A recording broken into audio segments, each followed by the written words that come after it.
What's going on, football fans? It's your boy GS Luke here with our first live stream of the 2025 season. First time I've hit you with the football fans instead of golf fans, but excited for the season ahead and to have a little bit more of a chill, relaxed live stream here going through how to attack your best ball strategy. So we're going to build at least 4 drafts here together, maybe even 6. We're going to do 2 concurrently to try and make it a little bit quicker, as well as going over any questions in chat. We can just talk about the season ahead, maybe your hopes and dreams for your team, or of course, anything nuanced from the fantasy perspective. So feel free to hit me up with any of that. We got Noah in the chat. Look at that, excited for football season. And yeah, this is going to be a little bit different than a lot of the other live streams that we've seen, where it's going to take a lot longer. We'll probably be here for an hour, maybe even an hour and a half. We'll see how it's going, if the chat is flowing and all that sort of other stuff. And we're going to draft quite a few lineups together. So you can see I have my first draft over here already locked in. Looks like we're going to have the 9th draft pick there.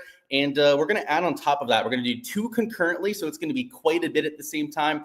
I've been drafting up to like 3 at the same time. I've even done 4 at the same time when I really had a time crunch for trying to get these in. So I'm used to it, but it's going to give us quite a bit of content to go through here. So we're already 6 picks away on that draft. We're waiting for this one to fill up. So, hey, if you want to enter Best Ball Media, there's a chance that you can get in the same draft as me, I guess.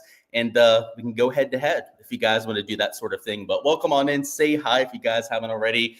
And let's figure out who we're going to pick here at 9. So at 9, I've been picking a lot of either Neighbors or a Puka Nacua. So unless I get one of those top 7 to drop, it's usually just one of those 2. And considering that both are available with 1 pick left, we're going to get one of those 2. So maybe even Nico Collins too, but I have a lot more Nico Collins than my Puka Nacua shares. So I think I'm going to go with Puka this time around. Let's see who this Feed the Dog guy plays. So he took Puka. So I guess I'll just take the default pick to go with even more Nico Collins. But realistically, between a Collins, a Neighbors, and a Puka there, I have them all in that same tier. So I don't really care which one I'm getting. This draft's going to start in a minute. So let's see. We got the 4th pick, which I like a little bit more. I'm going to hope that I can get potentially, I don't know, a Robinson to drop would be the absolute nuts. Robinson, maybe even a Lamb. There's been a few times I've gone Lamb at the 4 spot, but I really like Gibbs and I really like Barkley. So yeah, first round, guys, I kind of just mix it up. There's not really anyone that I'm too heavy on personally. If I had to take a look at my shares after the fact, I think I'm the highest on Neighbors out of anyone, but that's just because of the kind of EV and the kind of RNG that I've had in terms of my first round pick, right? I've had a lot of that like 8 to maybe 9 spot with my first round selection. So end up with a lot of those players as a result. What's going on, Nathan? Yeah, I missed the tiny white ball. Me too, man. Golf's my favorite sport, but football is what got me into fantasy sports to begin with. Noah says any Euro Masters stuff. I'm doing some of that for the prop side of things. That'll be for like pick'em sites. So yeah, if you're on the Patreon for that, we'll be looking at that a little bit. But let's see. So we've got our 2nd round draft pick here. You know, I'm probably just going to go Bucky Irving. I just like him a little bit more than Chase Brown this year. I've got plenty of Chase Brown exposure too, though, because as you can see, my rankings on him are a little bit higher on both of those players than some of the other guys around them. We've got our first round pick over here. So, you know, if he goes Gibbs, I'm going Barkley. If he goes Barkley, I'm going Gibbs. I'm going to stay away from CD Lamb. And the reason for that is on DraftKings, I would be prioritizing guys like a CD Lamb, maybe even Justin Jefferson for one of my top 4 picks. But this is a half a PPR as opposed to an entire point PPR like you have on DraftKings. So, for example, like Lamb went there at number 3.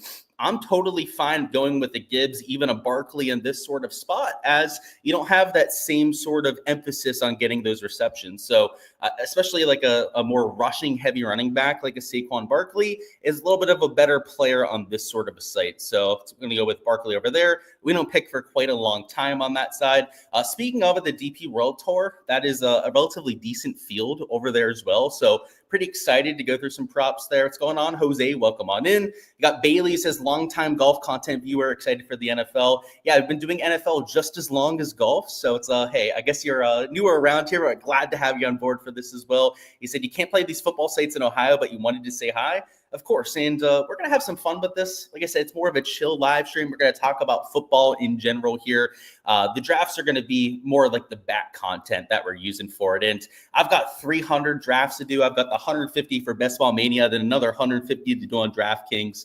So I've got a lot of stuff to get done here. He said, funny we get the sports book, but fantasy isn't legal. Yeah, man, every sport having, certain things legal, certain things behind the paywall is a little bit annoying. And Florida's especially weird with it. We've got one sports book, that's Hard Rock Bet, and then we've got all the DFS available. So you get the best of both worlds, but not really the full sportsbook experience because there's just such a monopoly on the lines that they have available. And for example, on golf, their hold percentage, so the amount of like house edge that they have on golf is the biggest of any of the big sports books. So it's it's nice. It's a blessing and a curse at the same time, I suppose.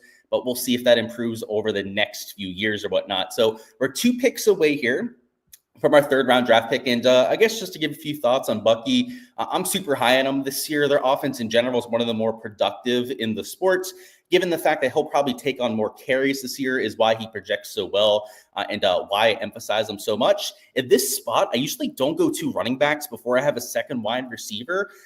You can make the argument, though, because, and in fact, I'm going to do it here because Kyren Williams is that good of a running back. But in most of my builds, I will admit that I'm not going 2 running backs before I take a second wide receiver. So this is going to be a little bit more running back heavy than I would typically go. But as you can see there, we're getting Kyren Williams slightly after ADP. I did take a little bit of a shot in the dark on Bucky, but I've been doing that a whole lot in my exposure this year. So we'll have to focus on the wide receiver position, but we'll get to that there in just 3 picks. We're up in 2 picks here, though, for our 2nd round draft pick. And because we went Saquon in round number 1, same kind of thing here. I mostly want wide receivers. A lot of the premium ones are off the board, though. So we're kind of getting forced into this double running back scenario. So we'll go ahead and do that. We're on the clock over here, too. We need a wide receiver. So we're going to go ahead and check that one off. And I'm going to take Garrett Wilson. I'm just going to take the chalk, the ADP play, not overthink it on that one. I was considering a Jameson Williams. That was in the back of my head. I like his upside. I know Amon-Ra is the number 1 in Detroit, but in terms of big plays down the field sort of threat, I mean, that's Jameson Williams. And in best ball, we need those spike performances. So I would argue that a guy like Jameson, sure, his end of the year total is not going to be as high as Amon-Ra, but I really like his potential for those 30 to 40 point weeks. It's going to get ready for this one. So we're up in 2 picks over here. We've got 2 running backs. Yeah, this is a way too running back heavy, but we got 2 of my favorite running backs of the year. I guess to give my 2 cents on Chase Brown, everyone knows about Barkley. He's a stud. He'll be a stud this year as well. Chase Brown, now that he'll be getting the bulk of the work for most of the year, could be a top 5 fantasy running back. So we've got to ask, do we want to buy the dip here on a Tyreek Hill? He slipped a little bit with his ADP, but really not that much.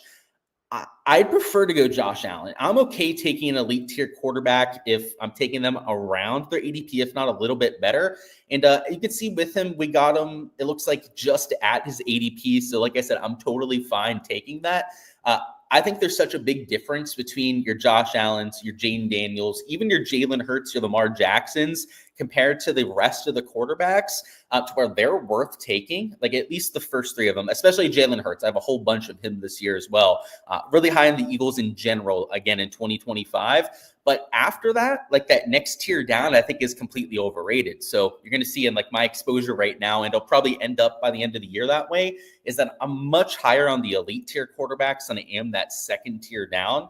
And after that, I'm also really high on those mid to lower tier quarterbacks as well, because I don't think there's a big difference between those guys and then that second or even third tier of quarterbacks in terms of projection, like especially in a best ball format, right? It's not like we're playing in DFS where that separation, all those points matter. It's a little bit different when you're thinking about it in a portfolio sense. Like you have 2, 3, maybe even 4 quarterbacks on a roster.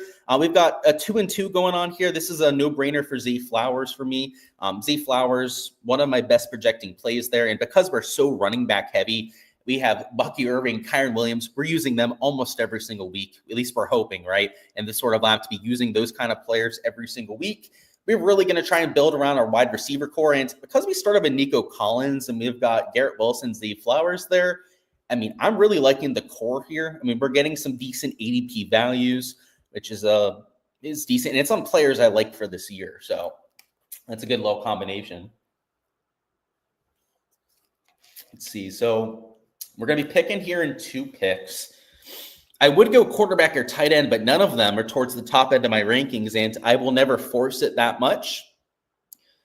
I love all 3 of these wide receivers here. I think it's pretty much a toss-up for me, but I'm going to go with Deebo Samuel because I think the combination of his playmaking ability and Jaden Daniels leading that offense, being on another productive offense in general, is going to do just a lot for his overall projection. He's going to have more red zone looks. That's huge for him from a projection standpoint. So I'll go with Deebo there, but I have plenty of Odunze in my portfolio. I like that Caleb Williams, at least in my projections, I have him making quite a big step forward this year. And then even somebody like Diggs hasn't been picked yet here. I think Drake May getting better this year. I project him for quite a big sophomore, instead of a slump, actually sophomore step forward in that kind of a standpoint. I think Stephon Diggs is going to be a big reason for that. Him and Hunter Henry are players that I'm projecting a lot better than most because of that, because I have them as their quarterbacks really taking that 500 to maybe 1,000 yard step up in production. So we're up in 3 picks here, and this is a 1-2. We have no wide receivers. So I don't think I've ever started one of my builds this year with this kind of a lineup construction. So it's kind of funny that it would happen on live stream where I'm just in such a strange build. And, if Jameson Williams goes off the board here, then we're pretty much going to be in the same scenario where my ADP taking the best player available should be on somebody else. But we'll go with Jameson Williams, a player that I already mentioned the upside on before. Really like him to get some of those 20 to 30-point games. Not going to rely on him every single week, though. So we're going to need a very deep wide receiver position. If, our best wide receiver drafted is going to be somebody like a Jameson. This next tier down a wide receiver, though, I really like. So I think we'll be okay. Jaden Williams, by the way, if you were in this draft, you need to be sniping off these elite tier quarterbacks. Like these are players that I'm over the field on in general. And, when they start to slide like this is normally when I go out there and add them. We're on the clock on this other draft. We do need a quarterback. We also need a tight end. So what I'm going to do here is I'm going to take a Sam Laporta and mix him in just in terms of the value. I don't think that he's like one of my favorite plays of the year or anything, but he's a player I respect, probably have about the same kind of projection as the rest of the industry. So if he's going to slip down there a pretty significant portion, like what did we get him at? 5 past his ADP. That's something that I'll willingly do. We still need a quarterback, so it looks like Mahomes in this draft just went off the board. That was appropriate, I'd say. But Mahomes isn't one of those quarterbacks that I'm prioritizing as much. I do have quite a bit of Mahomes this year, but he doesn't have quite as much upside as some of those other rushing-heavy quarterbacks do. Let's see. Okay, so we're going to go DJ Moore because just like I was saying with Caleb Williams taking the step forward, him, Odunze, players that I'm trying to get over the field on if I can. So we're on the clock here. We don't have a quarterback still, but there's none towards the top end of my rankings, so it'd probably be pushing it. We could go a third running back, hope that maybe he even mixes in with a flex, and I guess we'll do the Steelers running back talk. I have Jalen Warren as a better projection than Caleb Johnson. And you can see the guy after me took Caleb Johnson's probably laughing to himself going, he took the worst ADP running back, ahead of the guy on the same team. That's because Jalen Warren will be the starter. And I've seen Jalen Warren as a Steeler fan for the last 4 years, 3-4 years, however he's been on the team. The kid's a stud. I mean, I've been calling for him to be the number 1 running back for quite some time. So I know that all the hype's on the new guy, right? And everyone's going to talk about him having so much talent and whatnot. I get it. I'm a fan too. I'm excited to have the new player on the team, especially relatively high draft pick like you have there. But Jalen Warren's really damn good, and I'm not sure that he's better than Warren quite yet. So I'm going to take quite a bit of a Jalen Warren shares this year because I think that he's going to hold that number 1 job for most, if not the entire season. Another thing you got to realize with the Steelers is that they don't normally let rookies play right away. So right away, Jalen Warren is going to be that starter. Then you add on top of that culture that Tomlin has, and that's why I think Warren is the better play, and in my opinion, is worthy of drafting before Caleb Johnson. So I have hardly any Johnson this year. I guess that's a little bit of a calculated gamble that I'm taking, but as a Steeler fan, somebody that watches the team every single year, one of the most diehard fans you could think of, I have a pretty good pulse on how they handle these kind of situations, and I think if anything, he'll be in a timeshare for most of the year. The thing that changes that up is injury, right? If Johnson gets hurt, Warren becomes a stud because he's getting all the carries. If Warren gets hurt, Johnson gets all the carries and instantly becomes a stud. So they're both worthy of getting some exposure to. But as is, if they're both healthy, I think Warren's the one that you probably want. He's also the one that's looked better in preseason. So I think the hype on Johnson, KJ, has just gone a little too far, in my opinion. And again, that's coming from somebody that's a fan of the team that he plays on. So trying to be as brutally honest as they possibly can be. We still are stuck in a wide receiver hole on this second draft on the right side. So we're going to have to figure that out. So we're actually on the clock over here. So let's do that one first. Still need a quarterback, and I have no Brock Purdy. So you know what? We're just going to take Brock Purdy because I need to add more exposure. I'm going to take a Stephon Diggs instead of Deebo Samuel just because I want to diversify it a little bit. Right? You saw in the other draft that I chose to take a Samuel over a Diggs. Right now, I'm choosing to take a Diggs over Samuel. What that shows you is that there's not any given one strategy to having the absolute nuts, and that you don't have to live and die by the rankings that you have. Yeah, I'm super excited for football too, man, especially with all the players that the Steelers have acquired. It should be a relatively fun year ahead. And I'm not expecting too much. I think we're going to win probably 10, 11 games, make the playoffs, maybe even win the division. We'll see. It'll be close with the Bengals, the Ravens for sure. They'll be up there with us. Let's see. So we're in 2-2. We're kind of in sync between these two drafts, which is sub-ideal because it's putting us on the clock in both situations. But let's kind of get a grasp on what we're going to do here. So I wanted to go with Addison. He got ripped off of the board. So I'm going to take Sam Laporta, who, once again, fills a need. We're getting him pretty much at his ADP, so I don't have any problems with that one. I thought I didn't get my draft pick in there for a second, but we could go double tight end. I'm very tempted to go that direction. Actually, you know what? Yeah, we're going to go double tight end because, like I said before, this middle tier of quarterback, I don't like as much. I just think that it's not worth taking in terms of like the draft equity. Like, just spend 3 to 4 rounds earlier. You're getting quarterbacks that have a ceiling like 8 to 10 points higher than some of these quarterbacks towards the middle tier. It's just, in my opinion, spend up if you're going to do it on the quarterback. If not, just wait towards the end because the difference between a field, some of these guys in this range and players we're getting 4 to 5 rounds later is slim to none, in my opinion. Let's see. So we got Purdy. We have every position covered so far. I'm liking this tight end combo. You know, 2 of these middle to upper tier tight ends pretty much squares that position away as we only have to fill it once for every single week. You know, we want probably a third one towards the end, but that's it in terms of like premier players that we're mixing in. We're still going to have to round out this wide receiver position. I would say that's probably the main need in both these drafts, especially the second draft. Especially because we went Sam Laporta there. It was a need. We needed a tight end, but wide receiver is like the biggest pressing issue in both of these. So let's figure out who's going to be available. We're up in 7 picks. So maybe Pittman's there, but that's probably wishful thinking. We're more so looking at one of these next 3 or 4 that's in there. Let's look at the wide receivers here too. Yeah, not my favorites. So best player available would be an Ayuk, potentially like a stash and dash. Hope that some of these other wide receivers can hold the fort down for the first like 6 to maybe 8 games of the year. I've been doing that in some cases, but I'll probably end up about the field on a Brandon Ayuk, not somebody I want to be really over or under the field on. Just too much unknown, too much risk involved with that. Like there's risk completely avoiding him too, because if he nukes down the stretch, then he's going to be one of the better ADP values that we have. In fact, it's mighty fun tempting. How our wide receiver position is not too terrible. And really, the only time I would be taking a shot at an Ayuk is when you can afford to do so. I'm actually going to go JJ McCarthy. I'm not going to do it in this sort of lineup. I want slightly better wide receivers. Again, that's our main need in both of these drafts. But we also need a better quarterback than Brock Purdy. I don't feel that great about him this year. So let's just take JJ McCarthy and start to square that away. I'll probably want a third quarterback in that draft. So we're on the clock over here. Wide receiver is still the need, and Michael Pittman is available. So I was not expecting him to still be there, but he was. We're about to be up over here. Let's see. So, yeah, Ayuk went. That was to be expected, though.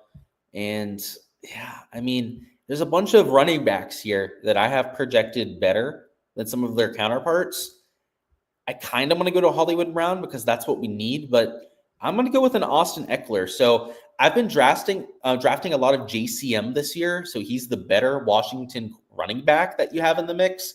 Eckler is going to be more of your third down back, more of your receiving back for Washington.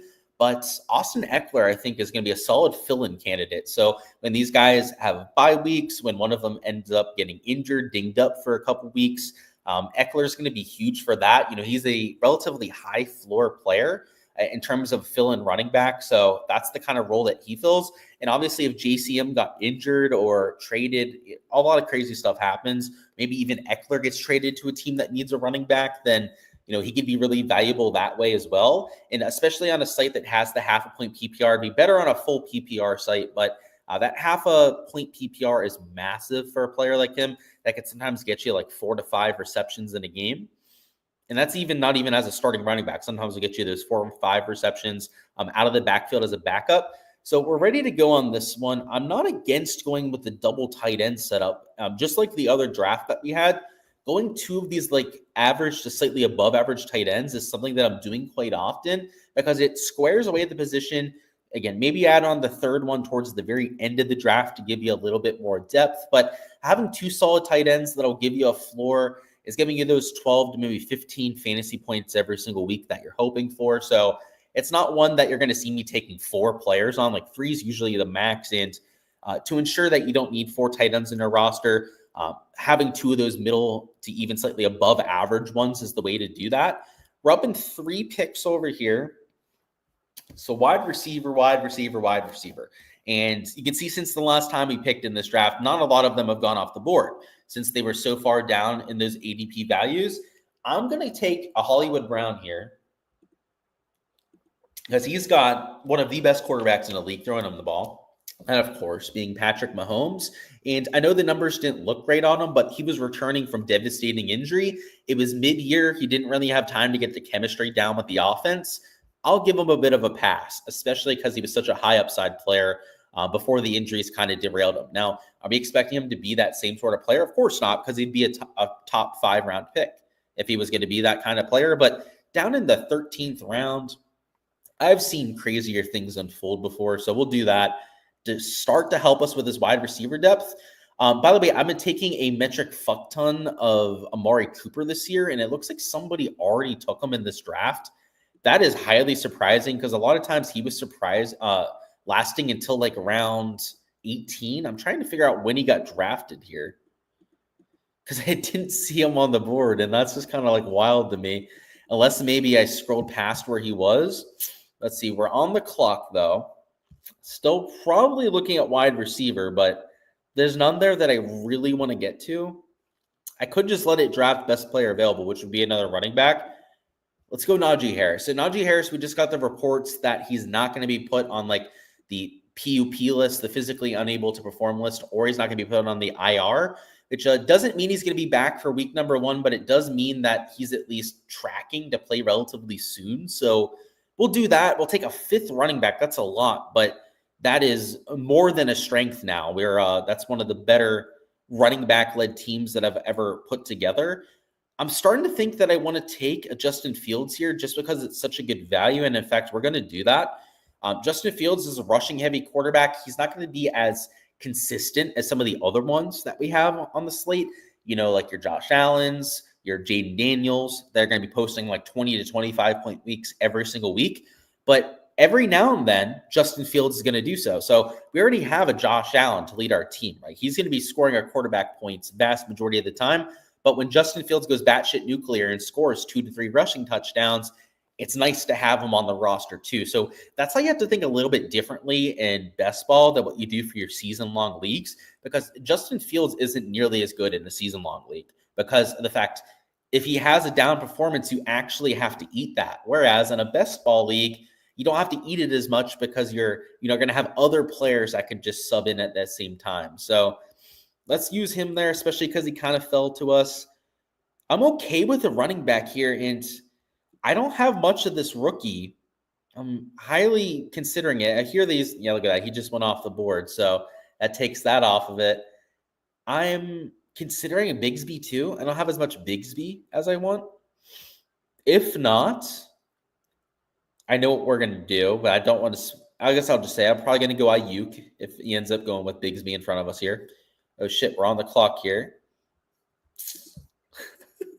Doing this at the same time can be very hectic at times, but this is why having proper rankings is so important.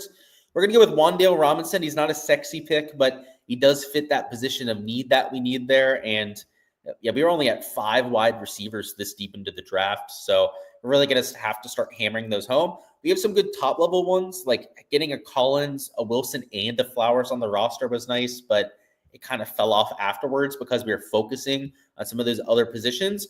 We're up in 5 picks here, though, so I guess let's figure out who like the next tier wide receiver who we're going to take there is. And it's either going to be an Iomit, I can't say his name, an Eric A, we'll call him, a Quinn Johnston, or we could get really ugly about it. We don't have to do that till the end of the live stream, or end of the draft here, I should say. Let's see. Did somebody already take Amari Cooper is the question. So see, nobody took Amari Cooper in this draft. Amari Cooper is the player that I have the most exposure to out of anyone in best ball this year. Literally out of anyone.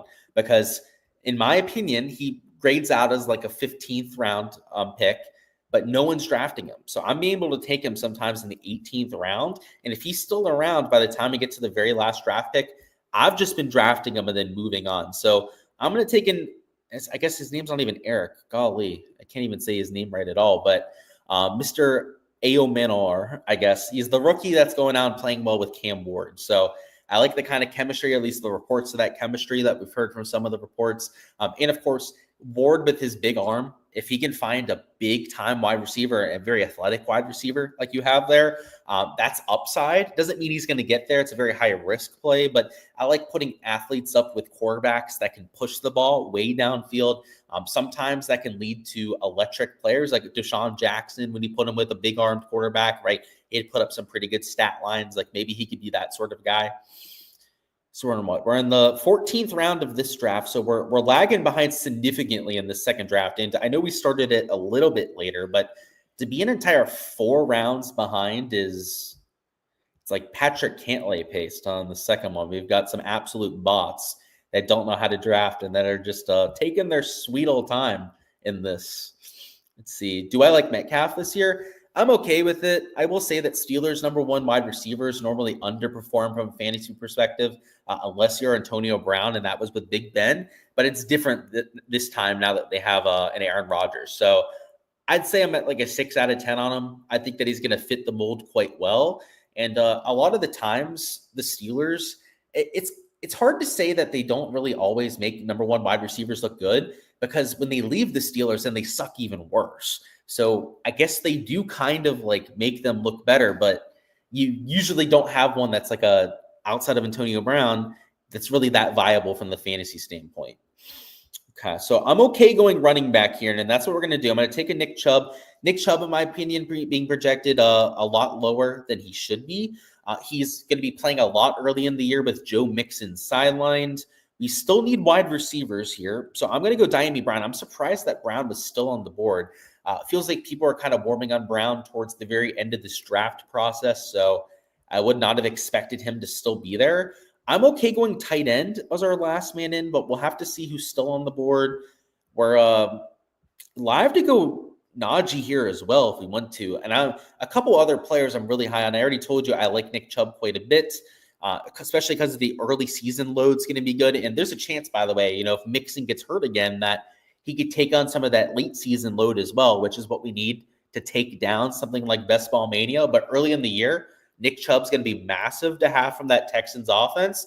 Najee Harris, on the other hand, he's not going to be held out early in the year, but he might not be playing the first couple weeks. But towards the end of the year, he'll probably be just fine. And that's really when it matters in some of these large field best ball contests. So we've taken care of running back in both of these drafts for the most part, especially this first one. Now, the question becomes is with our last draft pick in this first draft, do we go depth with quarterback or do we go with depth at tight end? And I think we can go either direction. I guess it depends on who we want to take. And I'm looking for upside with this last player. So I think we're going to go Jackson Dart because He's not going to be starting to start the year. We know that Daniel Jones is going to be in that situation. But out of all the quarterbacks, or sorry, I guess Russell Wilson will be in that spot, huh? Either way, he's not going to be starting. A lot of people think that he will potentially get that job at some point this year, though. And when that happens, he's got the rushing aspect to him. He's got a big arm. He's somebody that takes a lot of risk at that quarterback position. He could give us some big games, especially towards those last 6 games or so. So kind of like we were saying with some of these other players like a Najee, who, we're really going to count on him towards the later half of the year. It's that same thing with a Dart, where if he earns that job, he could post some of those really big games in garbage time, right? They might not even matter for the Giants at that time of year if they're projecting and playing like Vegas expects them to, which is towards the bottom end of that division. That's where you're drafting towards the last few rounds. Is not necessarily like for spot in options, is you're drafting upside in most cases. So don't get caught like just trying to take guys that are safe with your last 3 to 4 rounds. There's just no real upside in doing so. Like your safe place, the guys that you're using every single week are going to be the guys that you're taking in the first 6 rounds of these drafts. So your mindset kind of has to change as you go on. Towards the top, I'm a lot more about best player available. Towards the bottom, I almost ignore the ADP. Like I just don't, you saw towards the end, right, of that draft and that first one that we did there, is I was just looking for some of my guys that had upside. Now, if somebody drops way down the board that shouldn't be there, then by all means, you can scoop them up. But that's going to be pretty rare on a lot of these best ball drafts. It's going to be a lot more flat in most cases. So we've got 4 rounds left of this one. And we're going to wait to start up the first draft again until we finish up the second one, just to make our life a little bit easier when going through these. But we've got a decent lineup construction going on this one. We are going to need some wide receivers to kind of round off our depth.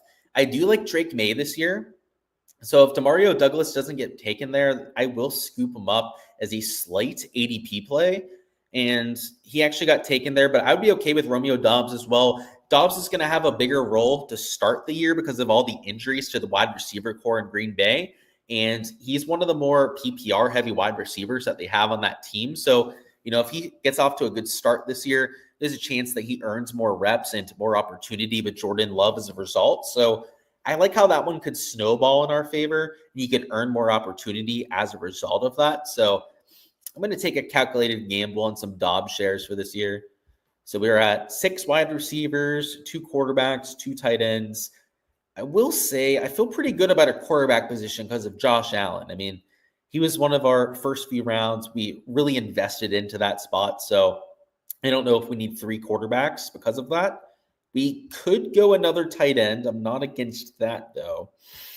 Let's see. So Amari Cooper's on the board. And you can see I project him a lot better than most people. So we'll see when he gets drafted in this draft, if at all. If he's going to be there towards the very end, I'll probably scoop him up. But I'm not against a wide receiver. It's kind of what I'm eyeing up here. We're on the clock. We're not going to go Amari Cooper yet because, like I said, I like him to drop a bit before I really invest on it. I'm going to take Pat Bryant, just go with some of that young upside players that we're not really completely familiar with yet. But on an offense, another offense I think really looks good heading into 2025 would be a Bo Nix. Bo Nix, big arm player, even has some rushing upside to him as well. But these guys like Bryant, with that kind of opportunity and what should be a competent offense, I think are worth taking shots on, as opposed to, there's some rookie wide receivers that look really talented that I don't think are as good of plays as guys like Bryant there, because they're on an offense with a quarterback that is dreadful, that isn't going to give them nearly as much opportunity to first off score, get into that red zone, and isn't going to put as many balls actually on target. So that's why I'll take some of my shots on the dark on players I'm not as familiar with, on players that are going to have competent quarterbacks for the next year. That's why we played Hollywood Brown. That was somebody we took in that first draft that we had up there because he's playing with the Patty Mahomes. Like, that's the same idea there in action. So we've got 3 more draft picks left in this one. Because Nick Chubb and Najee Harris aren't guaranteed starters, I'm not against taking another running back play. And there's little to no chance that Rachaad White's actually going to make his way down to our draft pick. So, I'm not going to be too held up if he gets taken off the board. But because he's going to be playing almost every single week regardless, because he's the third down back, he has that receiving upside. I like using players like him in lineups that have more speculative running backs, because if we need a fill-in option for one of these top 2 when they have a bye week, and let's say Chubb and Najee Harris aren't taking on all the reps quite yet, it's good to have a player like a Rachaad White who just went off the board to use in that scenario, especially if you have some early bye weeks. Not really the case with Barkley or Brown. They're, weeks 9 and 10, they're pretty far into the year, so you don't really have to worry about it from that angle. But with earlier bye weeks, that is a nice thing to have, like especially like week 6 bye weeks, that kind of thing, when it's the first third of the year that you're dealing with. So let's see. So we got 7 wide receivers. I was thinking about Amari Cooper, but we're not going to do it. We don't need to because we've got 7 wide receivers already. We could force in a tight end. That's kind of where I'm leaning on this one, but all the tight ends that are available kind of suck. In fact, we could take Theo Johnson in the 18th round if we wanted to. So I'm not quite sure that's even really the way to go about this one. We could go with a third quarterback. I don't think we need a third quarterback, but I'm not against it. And in fact, let's go ahead and do so just in case one of those top 2 gets hurt. Like, for example, Josh Allen might just be a rock star all year like we're hoping for, and that's great. But what if Justin Fields gets hurt, right? Then the week that Josh Allen has his bye week, we're absolutely fucked. So made sure that the bye week didn't coincide with either of those first 2.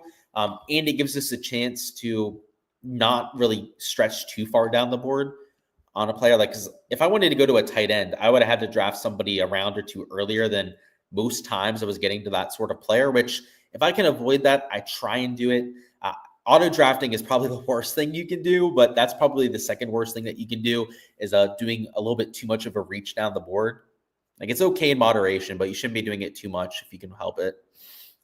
Hurry up. That's the thing I hate about these people in the last couple rounds is you'd think round 17, round 18, you know who you're drafting, right? You're kind of going down the board. You have an idea of some unique guy that you're mixing in.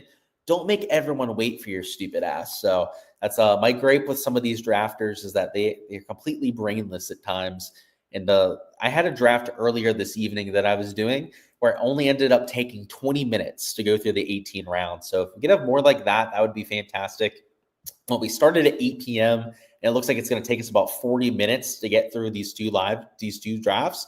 It's not terrible, but imagine if they all took 20 minutes, right? We'd be able to get through twice as many and help us save some time in the process. And when you're at round 17, 18, these picks usually don't matter. I mean, half the time these guys aren't even going to be playing. Some of them might even end up getting cut at some point of the year.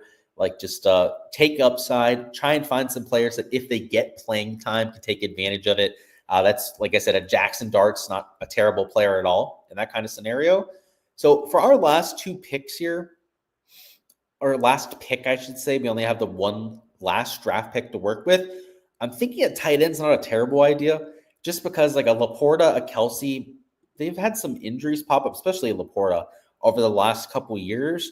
So I don't know if we want to get caught with our pants down on that one. And based on the tight ends that are available, I guess Dalton Schultz would really be the only one that we know is going to get some reliable playing time that's left. So if he's taken, which is possible because someone else might have a tight end issue that's trying to do the same thing, I think we go running back and add to our depth there. So they can talk about some of these running back depth options that we didn't get to mention before. Guys like a Sean Tucker, a Blake Corum, I'm actively looking to get over the field on. So let's go ahead and throw those ones into the queue just in case. Tucker, that would be if Bucky Irving goes down. He would be a massive fill-in spot for that. He's relatively productive as well. He runs hard, similar style to Bucky Irving. So I think he would fit in quite well. Look at that. He just got taken off the board. A Blake Corum, same thing. Another hard runner. He runs not the same as Kyren Williams. Like, there's pretty decent difference between the two, but he's got a hard running style of himself that I think would translate well to that Rams offense. So he's one of those running backs that I've been kind of eyeing up. But yeah, whether it's a Schultz or Blake Corum there, I'd be okay with either one of those to round this out. But we'll see who's available. If they both get drafted, there's obviously the next best option, which would probably be a wide receiver. There's some of these wide receivers towards the top that I'd be totally fine mixing into, like an Alec Pierce, even like a Dontavian Wicks. Like, he's another guy that could benefit from all of the injuries that they have at wide receiver right now. But it looks like we're pretty good to take either one that we want. And I think we're gonna go running back just in case because we could throw one at the flex position if we need to on one of these weeks for best ball. We have the two starting positions every week as well.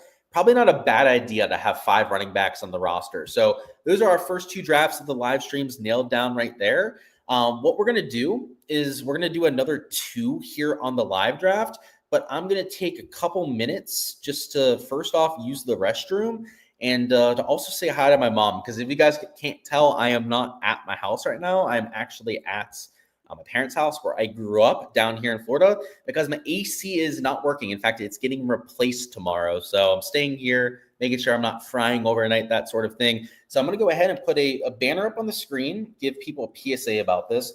See, be right back, taking a 2-minute break. And we'll be back. So yeah, we'll have a 2-minute break going. I'll be back in 2 minutes. Just want to be able to say hi to my mom, grab a restroom break, that sort of thing. And we're going to do 2 more drafts. So it's going to be the same thing. Might even do 2 more after that as well. So stay tuned for that. And by the way, when I'm gone, any specific questions that you have for this year can be fantasy-based, best ball-based. Feel free to hit me up. But we'll be back in, like I said, 2 minutes. So be back then.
All right.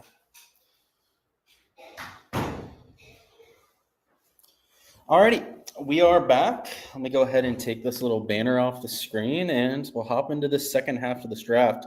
Like I said, if there's any questions, this is a free Q&A session for anyone here in the chat. By the way, we do have the Patreon page already set up for football this year, but content for that for main slate and for showdown for tomorrow week is going to start being posted in the next day or so here. So sounds like my parent's dog is trying to get into the office right now. But if you guys haven't already joined up over there on the Patreon page, just like the different golf content that I post where I have DFS stuff and prop stuff posted over there, same thing for the football side of things. So I do football projections for main slate. That's for the DraftKings main slate, and for Showdown for Thursday night football, like Friday night football, if they have that for that week. Sunday night, also Monday night football, as well as for every single main slate contest. So like they don't do like the late slates. It's not like a lot of the weird ones that you have posted, but all the ones that most DFS players are playing for football are covered on my page. So make sure to check it out if you guys haven't already. And it's not every Showdown slate.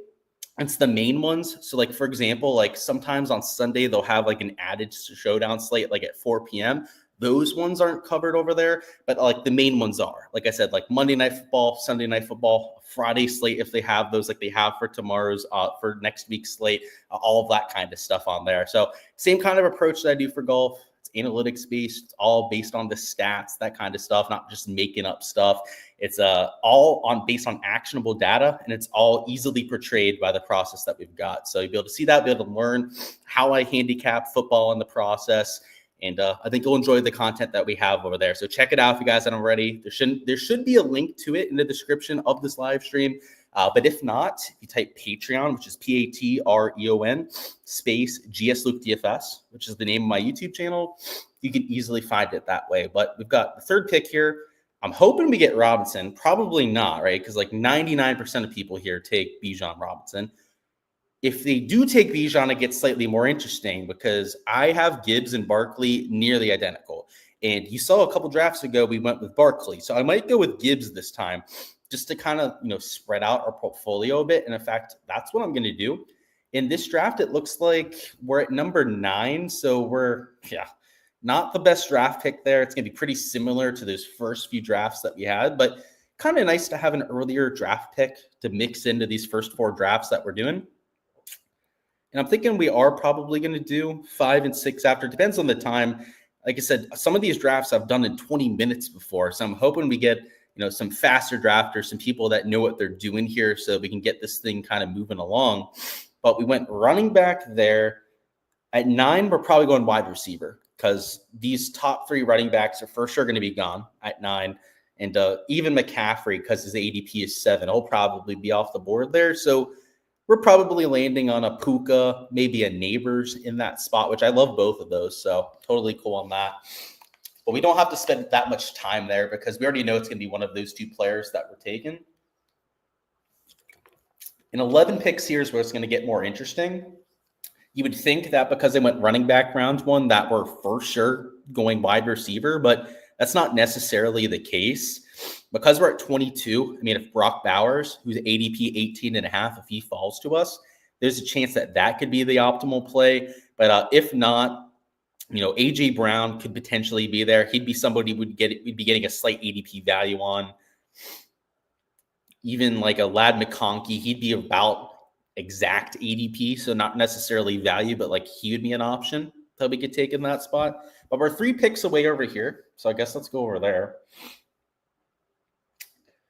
So Justin Jefferson went at 7. God damn, I wish we were 7 there. I'm higher on Jefferson than just about everyone else this year. So it looks like we can take our pick of the middle. In fact, Nico Collins is there, and I was not expecting Collins to be available. So we're just going to take Nico Collins because of that. He is obviously the highest ADP of all those players that we're looking at, or the lowest ADP. I guess it depends on how you're looking at it, right? The player that's being drafted the earliest out of those 3. So the fact that he was even available was a bit surprising. Bucky Irving is available, and we're here at 22. It is mighty fine tempting.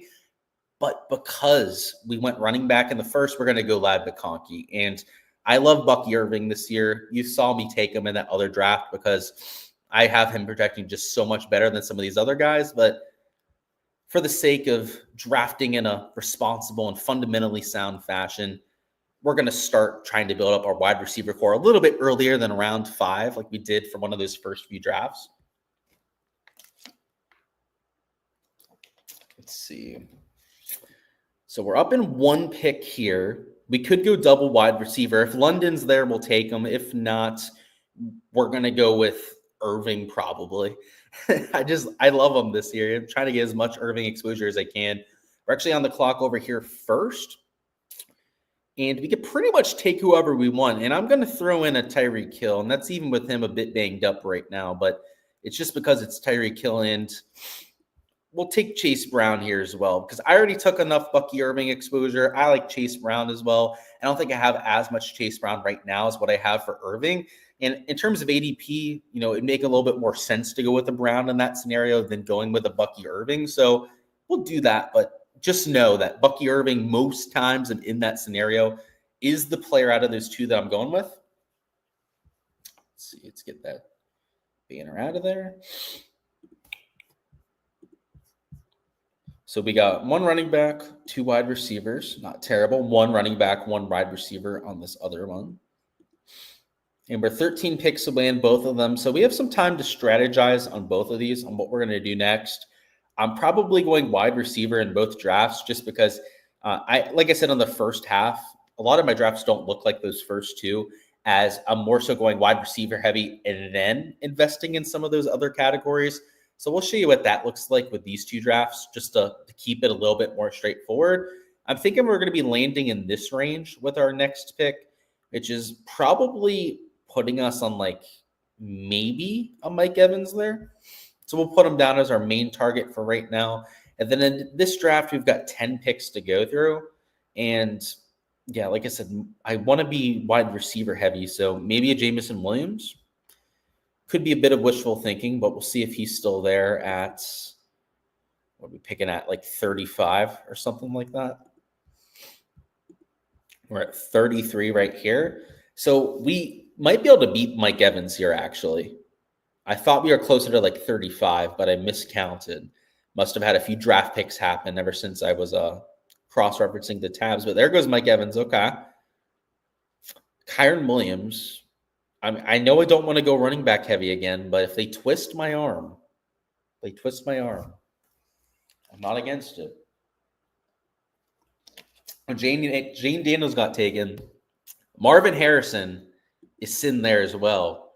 And his ADP, we're getting him 3 above it, and I actually really like him this year. We'll do that.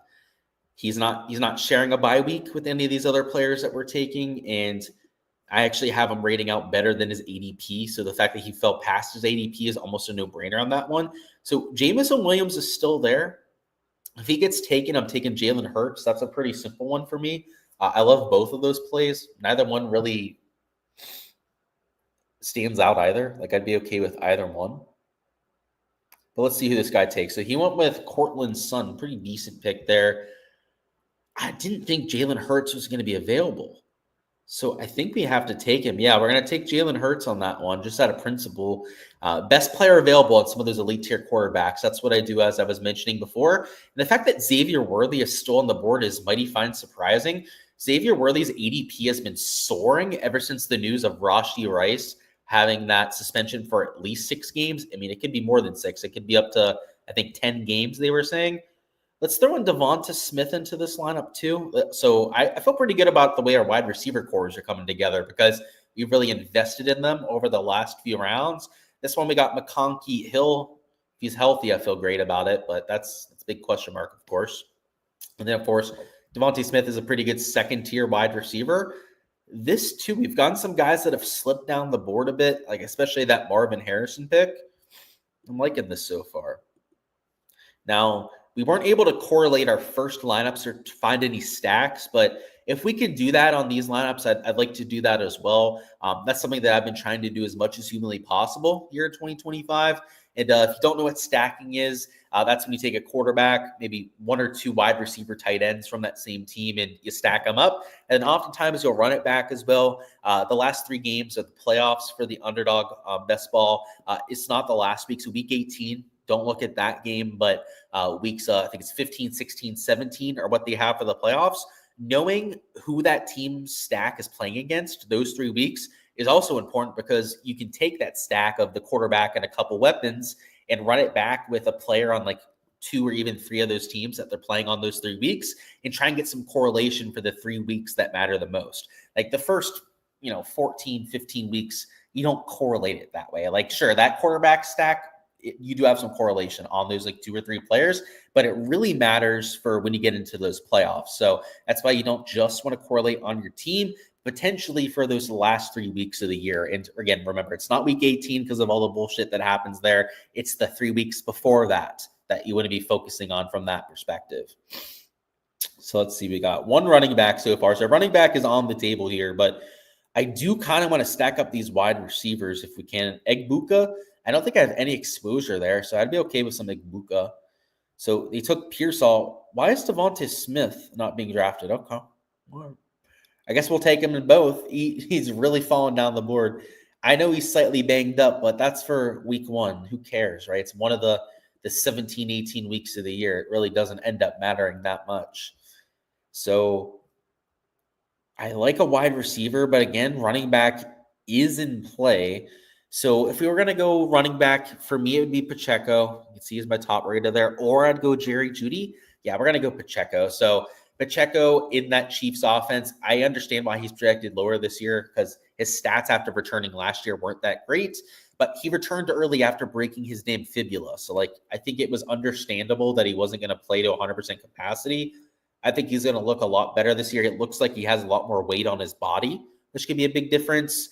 I'm going to go Jordan Addison here, especially because there's a chance that he doesn't even end up getting suspended, or at least this year. It might get deferred to 2026. Even if he does, it's a 3-game suspension. So we could go quarterback, but there's no quarterbacks or really tight ends that stand out at this point. So I'm going to go with our second running back and mix in an Alvin Kamara. Sorry, almost drafted the wrong guy there. But yeah, Alvin Kamara is the one that we want there. I'm not super high on Kamara this year, but from where he's being drafted in this 6th round range, I've even seen him fall to the end of the 6th or even early part of the 7th range in a few drafts. That's disrespectful because on a site that's giving you some PPR credit like you have on Underdog, that half-a-point PPR, he's an absolute gold mine because they ran so much last year. They were the number 1 running team in the NFL, the Saints, that is. So he was getting 18 to 20 touches there and his 5 to 6 catches a game. That right there is a 15-point floor. So we have Chase Brown as our elite number 1. We've got Kamara giving us 15 points a week. He might not give us a lot of 40-point games anymore like he used to when he was a first-round draft pick, but he's going to be really good for those 15-pointers. If we get some high upside players that maybe end up getting starting roles because of injuries behind them, this is exactly what we want at running back. And, I'm more so like the upside guys, if I'm being truthful, but there's a time and place for taking in Alvin Kamara. So I have got him in quite a few lineups. I'm okay taking him right there. Still no quarterback and tight end there. Still no tight end in our first draft that we have going. So we're going to have to figure that out at some stage here. You said you feel like people are exaggerating how bad he was last year. For sure. And I think part of that was also the quarterback situation as well.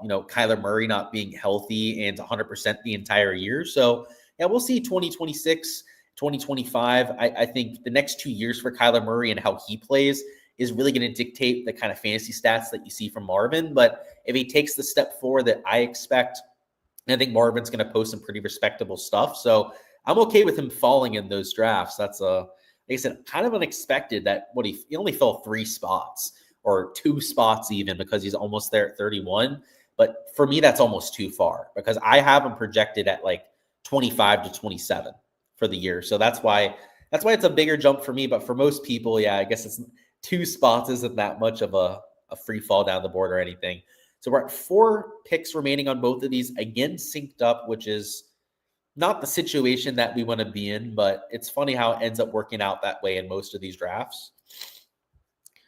So we're 1 pick to go here. So it looks like this is going to be our first go at it. We just picked a running back. I do like David Montgomery, but would probably be overkill to go back-to-back running backs, especially in this middle tier where, they're getting snaps, they're getting usage, but they're not the best players that we have. I'm tempted to go quarterback and go Mahomes. Yeah, let's do that. So Patty Mahomes, he's one of those middle tier quarterbacks that I'll still play, the ones without a whole bunch of rushing upside. Not my favorite play. Let's take JCM in this draft.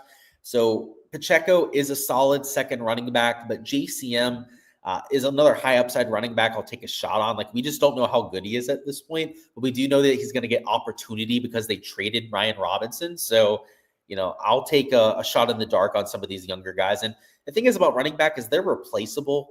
Like, I don't want to say it's like easy to be an elite tier running back, but it kind of is. Let's take Travis Kelce, even though he's married now and maybe isn't going to be as locked in as before, but that's all right. Let's take care of tight end in this draft as well. So now we've got all of our starters taken care of in both of these drafts, so we don't have to worry about like what position of need nearly as much. And we got solid values too on a Kelce, solid value over here on Hawkinson. It's not like we really reached on either. So that's why I was totally okay filling that position of need. But now we're just looking for our high upside poppers. Now we don't have to worry about like, oh, do we not have a tight end already mixed in? Now it's like, okay, who the hell can we take that I project just way better than everyone else? So let's scroll down a bit, see what sort of range we're going to be looking at. And in this portion of the board, I kind of want to get some more Mooney exposure. I kind of want to get some more exposure to Loveland as well. And I'd be okay going a second tight end, especially because they don't share a bye week. So let's do that one. And then in this draft, yeah, same thing. It's kind of just playing best player available.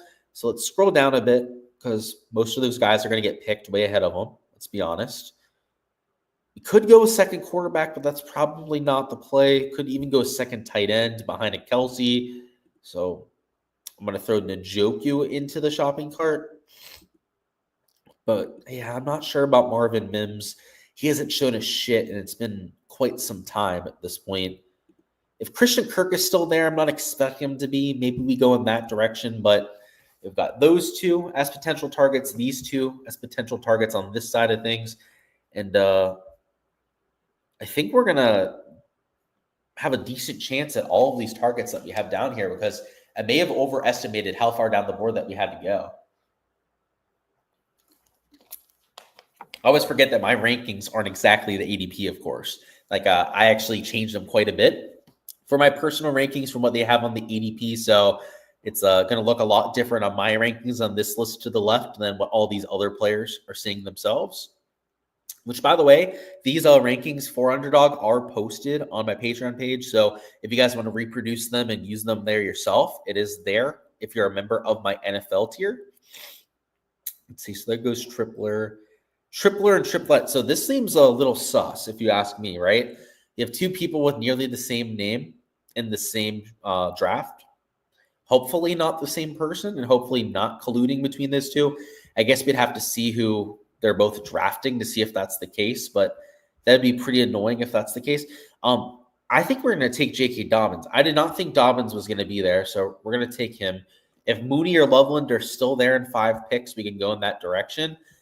Reason for that, by the way, Kamara is a solid number 2, but he doesn't have the kind of upside that I like. Dobbins, especially if the other running back in the fold there gets hurt, could have that kind of upside for us. Is Christian Kirk going to get sniped? And he did not. So let's mix in a Christian Kirk. So Kirky is a starting wide receiver. He's a wide receiver 2. If you're getting a wide receiver 2 at this portion of the draft, I mean, nearly 11 rounds in, I think that's more than a fair take, especially considering we only had 4 before that. So that was a position of need. To get back over here, looks like both are still going to be available. So look at that. It's a good thing that we didn't force one of those 2 in. Let's go with Darnell Mooney then. And he's just a high upside player. We already have enough wide receivers where we don't need him to be somebody that we're relying on every single week. I'm going to take Brandon Ayuk in this draft. I know we missed out on him in the last draft that we were doing. He was somebody that he's not going to play early in the year. We know that. Might not play until week 8 to 10. It might end up being where he ends up coming back. But for the playoffs and the weeks that actually win you all the big bucks on these best ball manias, he's going to be back for those weeks. So that's really what's important for me, and it's why I'll still take a shot on those sort of players. I like some of the early year guys too, like the Nick Chubbs that are going to be really impactful the first 6 weeks, with guys like Mixon that are a little bit banged up. But I also like some of the guys towards the end as well. They all have their own special utility, I would say.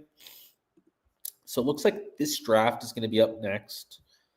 So probably a wide receiver, but I don't want to double up on Brandon Ayuk. I already have a solid amount of Ayuk shares, so that would be a bit of overkill, I would say.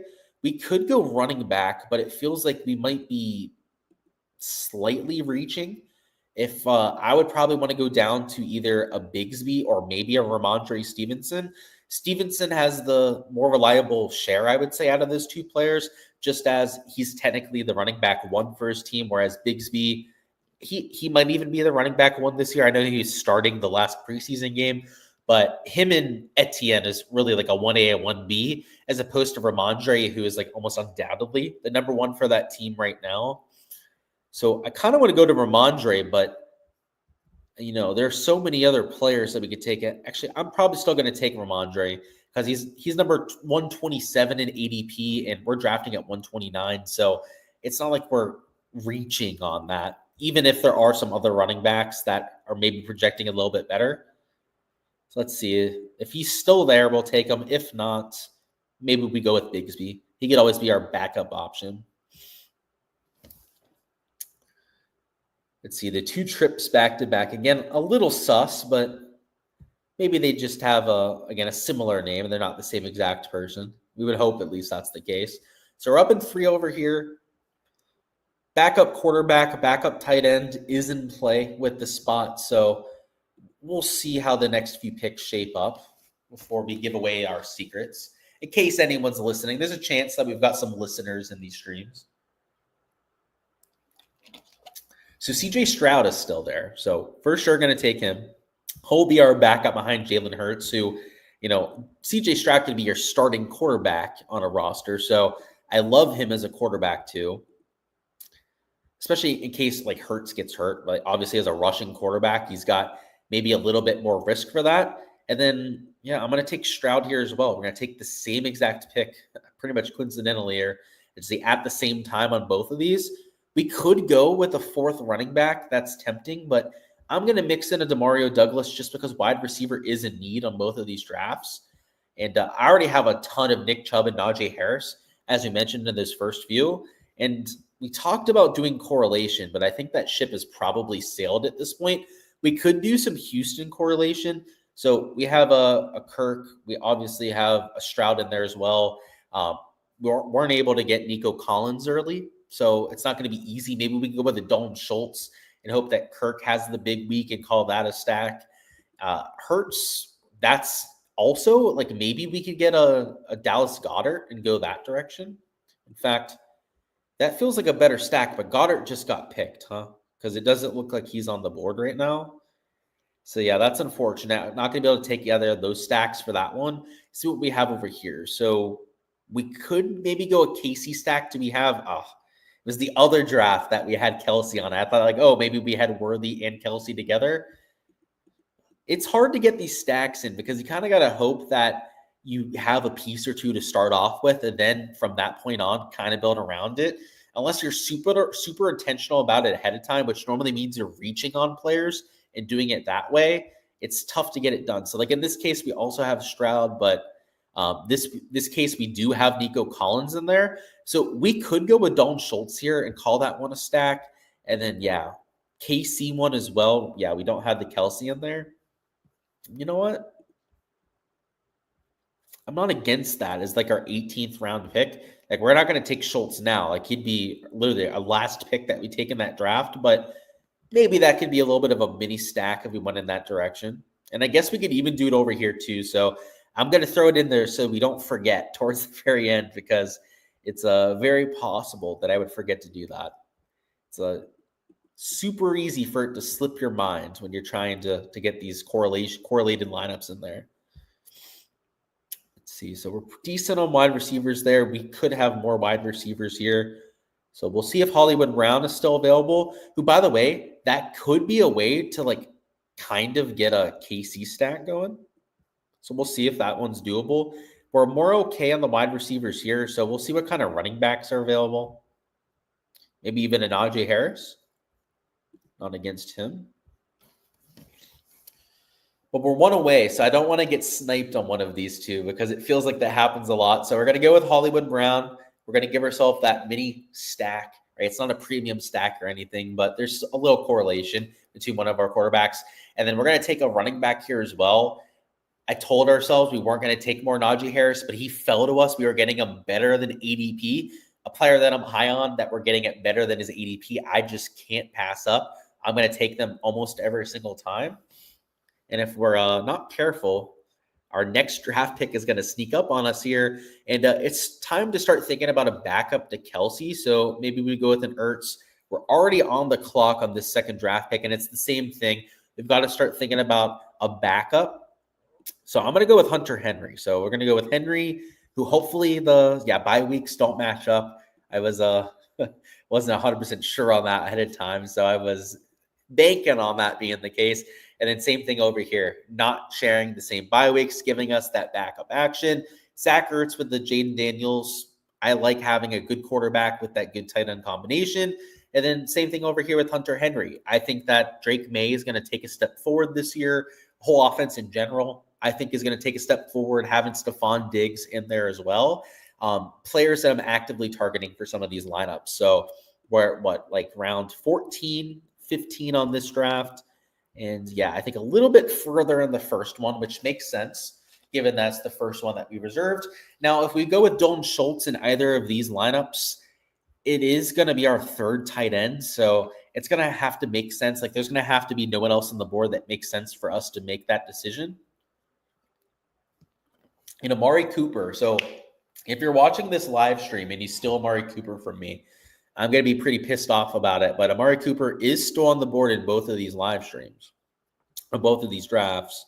So if he's going to be there by the time that we get to round, 17, 18, he's probably going to go off the board. And I know Hay Bales is in my Patreon, so I know that he's watching right now.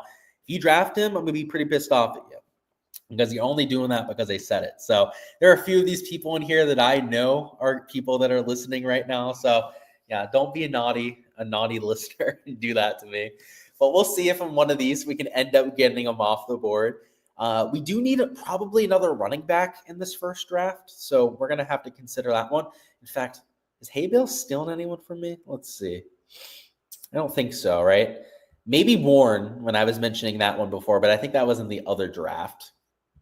So yeah, I don't think we'll give him the pass. He probably wasn't stealing anyone, huh? This one, we do need wide receivers. So we're in round 15 right now. That'd probably be a little early for the Amari Cooper train. I've been taking him a lot later in most of these drafts. Like, he's just been a player that's not on people's radars for whatever reason. I have a lot of Wan'Dale Robinson. I don't necessarily love it. You know what? Let's just take him. I mean, he should be going earlier than round 15. So, like, I shouldn't feel that bad about taking him at that point. And hell, even in this draft, I already have 7 wide receivers, though. I guess that's the difference here. Could go tight end. Could go a third tight end. That would eliminate us from taking Dalton Schultz. We're not going to add a 4th tight end. But I do like Jonnu Smith. He doesn't share a bye week with either of our players. We'll do that. So sorry, Dalton Schultz. We're not going to be making a stack by mixing you in. Just not worth adding a 4th tight end. But it does give us the depth that we need at that position. And Jonnu Smith with an Aaron Rodgers, I think he's going to score some touchdowns this year, unlike some of the other Pittsburgh quarterbacks that couldn't throw a touchdown for their life. Cough, cough, Kenny Pickett, right? He was infamous for not throwing touchdowns. So let's see. So yeah, we took Amari Cooper in that one, which really helps our wide receiver position. We're probably going to take Dalton Schultz later. So you know what we're going to do here? We're going to take our 3rd quarterback. We're going to handle that position, square it away, not have to worry about it. And then we already have our 3 tight ends there. We could go with another running back or Amari Cooper. You know what? This is how I have over 50% of Amari Cooper is I get towards these last couple rounds, and, especially when I'm doing multiple drafts at the same time and I'm kind of scrambling, figuring out who to draft. I go, who's the guy that I always count on? I know that I'm going to like no matter what. It's my guy, Amari Cooper. And I guess I'll explain it, right? He's on a team with Myers, who once traded, so he could be gone in the next couple of days. The Steelers have been trying to trade for Jacoby Myers. Amari Cooper might be the number 1 wide receiver on the Raiders. Now, they've got a couple rookie young guys that are going to be mixing in, but in terms of like your PPR threat on the Raiders, it's going to be Amari Cooper. So I know he's getting acclimated, that he was on the couch a couple weeks ago, but he got signed because he was still in shape.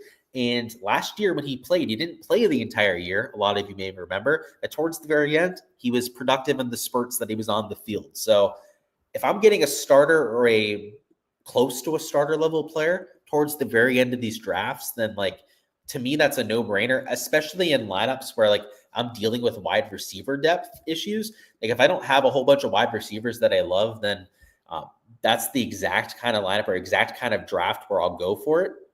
Let's see. So running back is still, it's not the best in either of these drafts, which is kind of different than those first ones we did, right? Because if you guys remember, running back was a strength of both of those first drafts that we did. Now it's more so the wide receivers, the tertiary positions where we're really getting a lot of that value. So in our last couple rounds, this is where I'm taking shots on some of these lower level running backs that I was mentioning. So you know what?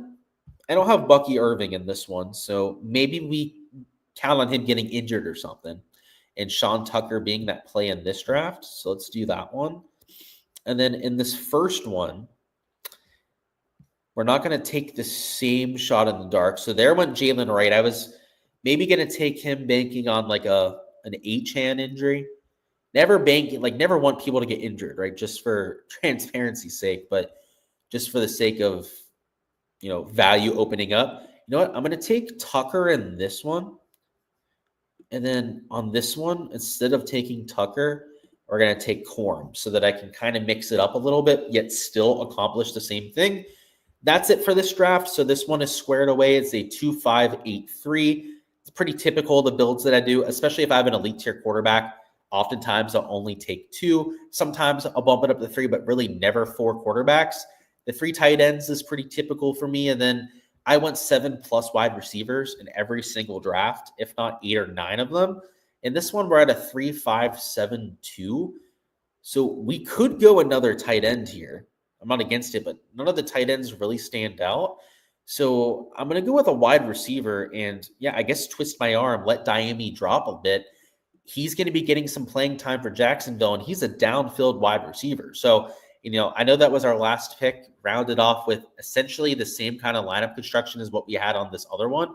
In fact, I guess the only difference is that we have 3 quarterbacks in this one instead of 3 tight ends like we had in the other. But 5 running backs and 8 wide receivers is the hot spot for almost all the builds that I'm going with. And I guess it depends on who you have. Like if you have an elite tier quarterback, maybe you only need 2. Maybe an elite tier tight end, then maybe you only need 2 there as well. And Hawkinson is a borderline elite tier tight end. So I feel pretty good about these drafts that we've done so far. We are going to do 2 more here.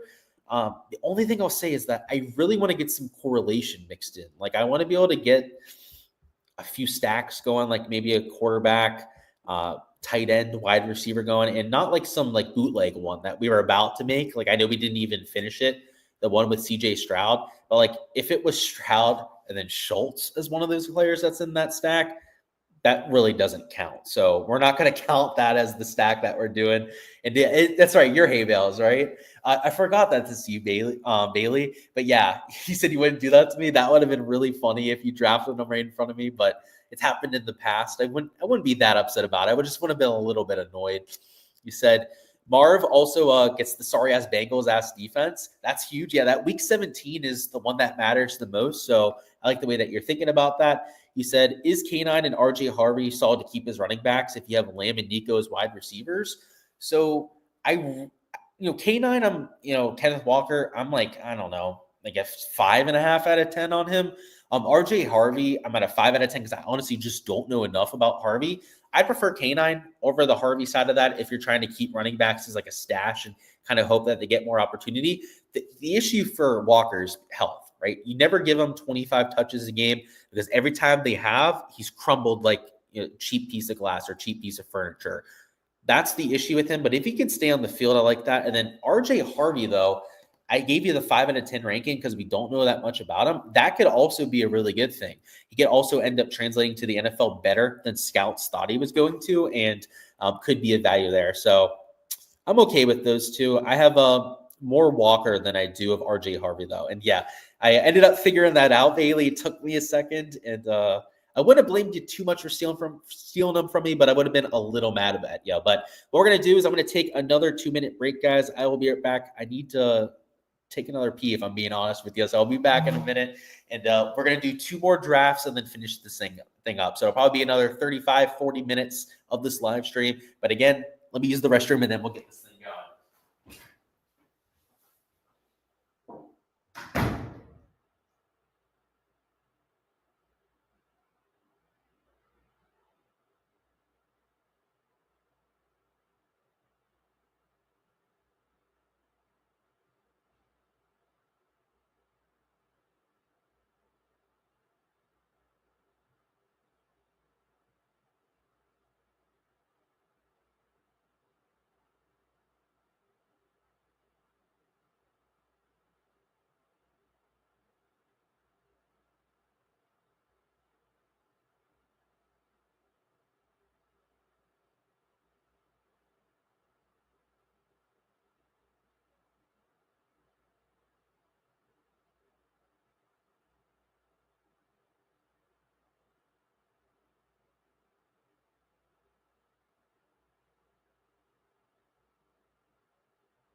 Alrighty, we are back.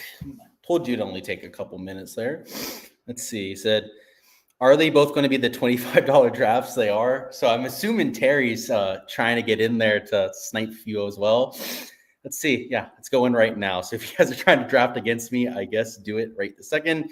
Both in the Best Ball Mania draft. So that'll be where all these are going to be. Those are going to be the 150 that I'm playing on the Underdog side of things. I'll be doing whatever the flagship contest is on DraftKings. I think it's the big $20 that they have posted. It might be $25 as well. But every single year, put 150 into both of those big ones. So just a little bit of lottery exposure I do. It's not like I'm really counting on it and being like a high dollar return, which is also why I try and go for first place. I play a lot of correlation. I take a lot of chances, especially high upside players towards the very bottom. So yeah, so we're in this one. I've got the third draft pick. This one was almost full. So I'm guessing you guys probably didn't get into this one with me if I had to take a guess. And this one over here, we're waiting for 4 people. So if you're trying to draft on the live stream, show off your skills against everyone else, this will probably be the one that you get in there with. But we'll see what we could do with the third pick. I do like that spot.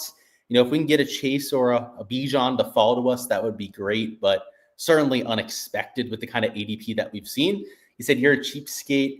Yeah, you know, especially with 150 lineups, I'm the same way, man. You know, I'm not playing 150 lineups or anything like that. I just don't have the kind of bankroll. And you said you knew where to best ball, so you do the cheap ones. Yeah, for sure. If you knew where to best ball, always kind of, you know, scale down the stakes a little bit. There's no shame in doing that sort of thing. So Chase and Robinson went off the board. That is to be expected. Let's just take a CD Lamb. Let's take the more straightforward approach and just draft off of ADP in that spot, which if you're kind of wondering what to do in the top 10, I would say 90% of the time you should just be drafting the best player available when it comes to your ADP. There are exceptions. There are, you know, a few guys towards the end of the first round where I start to make other decisions on it. But for the most part, it's an ADP play for the first, I don't know, round, maybe even 2 or 3 rounds of the draft. Like, especially if you have the first pick, you always take Jamar Chase. Like, you shouldn't be taking anyone else if you're in that position. Second pick, you should almost always be taking Bijan Robinson. So we're at what? 7 on the second draft. And let's see, do I recognize any of the names? So there's Hay Bales again. And if any of you guys are in this draft against me, feel free to let me know in the chat. I feel like No Limit Kid might be somebody that I know, or at least it's a name that I've seen around before. But we'll see. So we're at 7. I am cautiously optimistic on 2 players being available, but we'll have to see if they are. Hat's kind of annoying, so let's just take it off and let the hair breathe a little bit. So there goes Barkley. That was one of the 2 players that I wanted. And Jefferson's available, and he was the other one that I was trying to get to. So we'll take Justin Jefferson. I project him at the number 5 or even 6 spot when it comes to best ball. Especially on half a point PPR. Some of these other wide receivers are more catch heavy, more reception heavy, especially towards the end of the first round. Jefferson isn't that, right? He's more of a big play sort of wide receiver, red zone threat, which in my opinion isn't projected for on a lot of these people's lists. They forget about that with Underdog, it not being a full point per reception kind of site, which in my opinion makes guys like Jefferson better plays compared to some of those more, I said positional because I'm thinking about it from like a golf perspective, you know, the more accurate drivers, more of like plotter types. I equate those to your reception players on the NFL side almost, right? Where like they kind of like plot their way around. The bombers, the big play threats, the Brysons, right? That I kind of equate those players to Justin Jefferson's. Those are the kind of players that I really like taking in best ball in general, right? Because you need those 30, those 40-point weeks to end up towards the top end of those leaderboards for the year. And those are where the really big payouts are for this best ball format. So yeah, love myself some Justin Jefferson this year. We'll have to see how McCarthy throws him the ball. That's the only thing I'm worried about is the quarterback play. He's a lot of people seem to like the kid, but we'll see if he holds up to all the hype from the people up there in Minnesota. They're anointing him as like the second coming of Christ. So if that's the case, then yeah, my shares on JJ are going to feel pretty good, but we'll see if that ends up coming to fruition. So we're 1 pick away here. We went wide receiver in the first with a CD Lamb, which has me eyeing up a Bucky Irving, especially if he's available. There is a thought to go with a McBride, but the ADP play is Bucky. Bucky is one of my favorite plays of the year. In fact, getting him 2 picks later than his ADP is just something that I can't pass up. So that's kind of in line with some of the other plays where I've just kind of taken it because somebody fell into my lap. And in this case, he's also there, but we're drafting much earlier, right, than we had in the other case. So I think there's a bigger argument to be made here to go to an A.J. Brown. And A.J. Brown, got to click on the right player here. Make sure we're not drafting the wrong person. A.J. Brown's another big play wide receiver. Kind of like a Justin Jefferson, he gets you those 50, those 60-yard touchdowns. And when A.J. Brown can post 2 of those in the same game is when he's posting those 30 to 40-point fantasy games. And that's what we need to take down in best ball media. So that's why I'm going to go that direction, even over some running backs that really check the boxes for me. We're back to the first draft now. We've got 1 running back, 1 wide receiver in this build, which has me siding towards a wide receiver. So Tyreek Hill just went off the board. Quarterback is live. I know we did that for a few of the drafts earlier, but we're going to try and do some correlation here. So what we're going to do is we're going to take a Jackson Smith and Jigba. So maybe a Seattle stack, just maybe down the line. Now, we would take a Cooper Kupp, right? We'd have to get a Sam Darnold to make that kind of a stack work, but we're at least going to throw that idea out there. And if not, maybe it's somebody where we're using Jackson Smith and Jigba as a buyback towards the other side of that stack. But that's why I'm avoiding the quarterbacks, because it kind of like pigeonholes us onto, a certain quarterback kind of leading our team. Whereas if we, don't take a quarterback at this point, it opens us up to more of those options in terms of trying to find a team to stack. So let's do that. Let's put JSN in there, who, by the way, I do grade out very well for this season. So we've got 2 wide receivers in here. And I think it's going to be the same thing with the quarterbacks, is because I want to try and find some correlation, I'm probably not going to take one on this. We've got 5 more picks to go. A Philly stack could be in play. We could go A.J. Brown and then wait and take a Jalen Hurts. And by the way, if you're one of the rascals in chat, don't fuck up my my stack unless it was somebody you were actually going to take. Right? Let's not be let's not do that. That would be a whole lot worse than honestly taking Amari Cooper from the other one. If we're like 1 leg away and then that happens, like that would just be. It'd be so troll-like. It'd be so expected. Somebody's probably going to do it, right? It's just the thing that happens on these sort of streams. But if you've got any sort of conscience, let's try to avoid those sort of things. We're up in 2 picks here. So JSN's there. Same thing with Marvin Harrison. And even though we do have 2 wide receivers, those are both extremely tempting. I do have to think, though, that this guy's probably going to take Marvin. He didn't. He went with Hampton. That is a bit of a surprising play. So, just like in the other draft where I guess it's only 1 ADP that he's really dropped, but he fell into our lap for another draft here. So we're getting some options for correlation. Like we could go with a Minnesota stack if we wanted to. We could go Philly if we wanted to, or even Arizona. A player like an Addison, I think is going to be reachable for us. Same thing with Devonta Smith. So we'll see if we get one of those wide receiver 2s over there.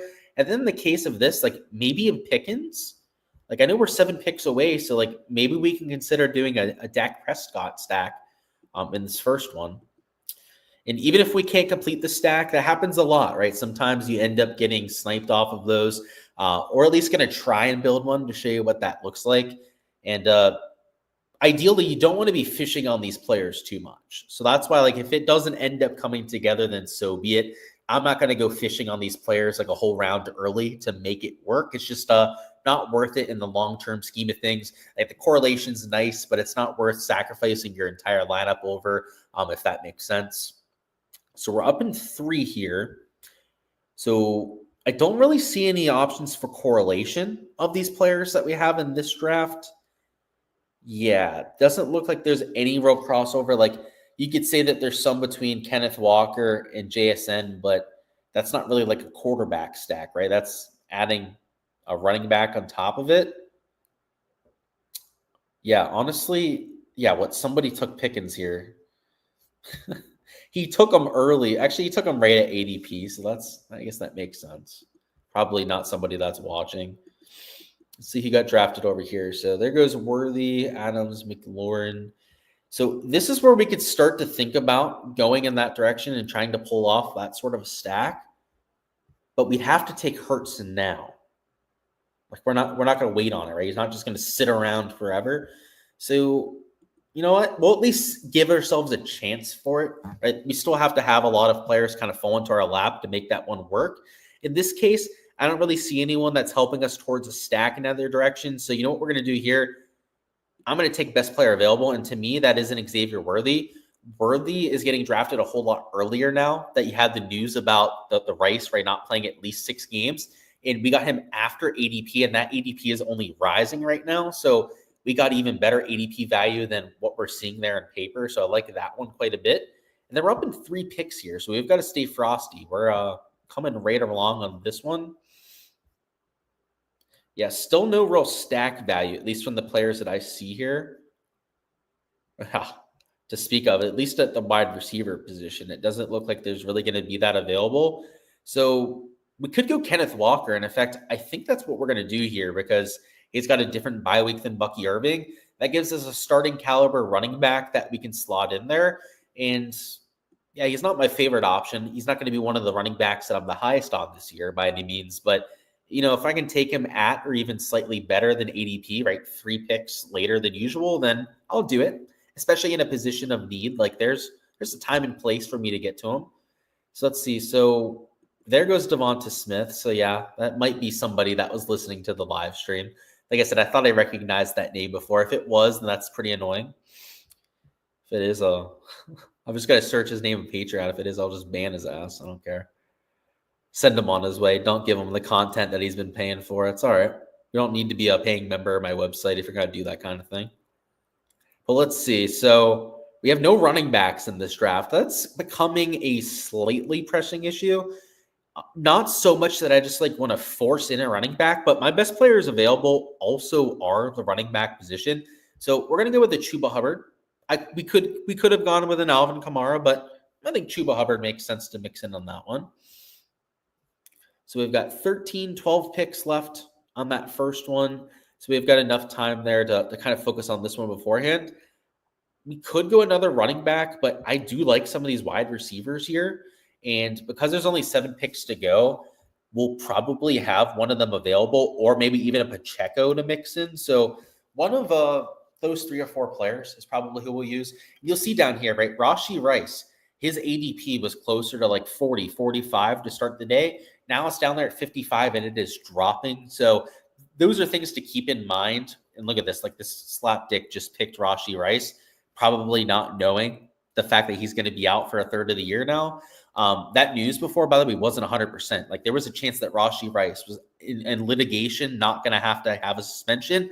Now he for sure is going to be suspended. So like, it kind of just like cracks me up that sometimes people don't realize that, end up drafting people too early, because Rice, his ADP in the next few days, he could be like 65 to 70. So like, that's why, like, by the way, when we got Worthy and I was telling you his ADP was just getting higher and higher, we got him 6 slots after that ADP. And tomorrow that might even be 35 on somebody like an Xavier Worthy. So that is just a trend, and the kind of thing that you have to keep in mind when you're looking at these sort of things is that they're not static, right? They're dynamic. They're going to move as the day goes on, and especially as we get more and more news. 2 picks away there, 3 picks away in the first one. I'm considering running back. So this is that draft where we could go Pacheco, then one of these kind of wide receivers. So based on who we've started with there, no one that really gives us any correlation value. So you know what? I'm going to take the running back. We're going to go at the position of need. It's probably the prudent play. I was highly considering a Diggs or a Samuel, though. Do really like both of those players for this year. And we're off of going with a stack now, right? We've already established that because we had somebody get to those players before we could get to them. I think we're going to go Jerry Jeudy here. Yeah, Jerry Jeudy, the one that makes the most sense to me. He's not a player that I have that much exposure to quite yet, but I do want to up that at some point, as he's somebody that I'd say I'm about average on for the year. I'm not higher or lower on him than really where the public sentiment is. So if I don't have very much, right, I at least want to get to about the 8 to 10% to match the field.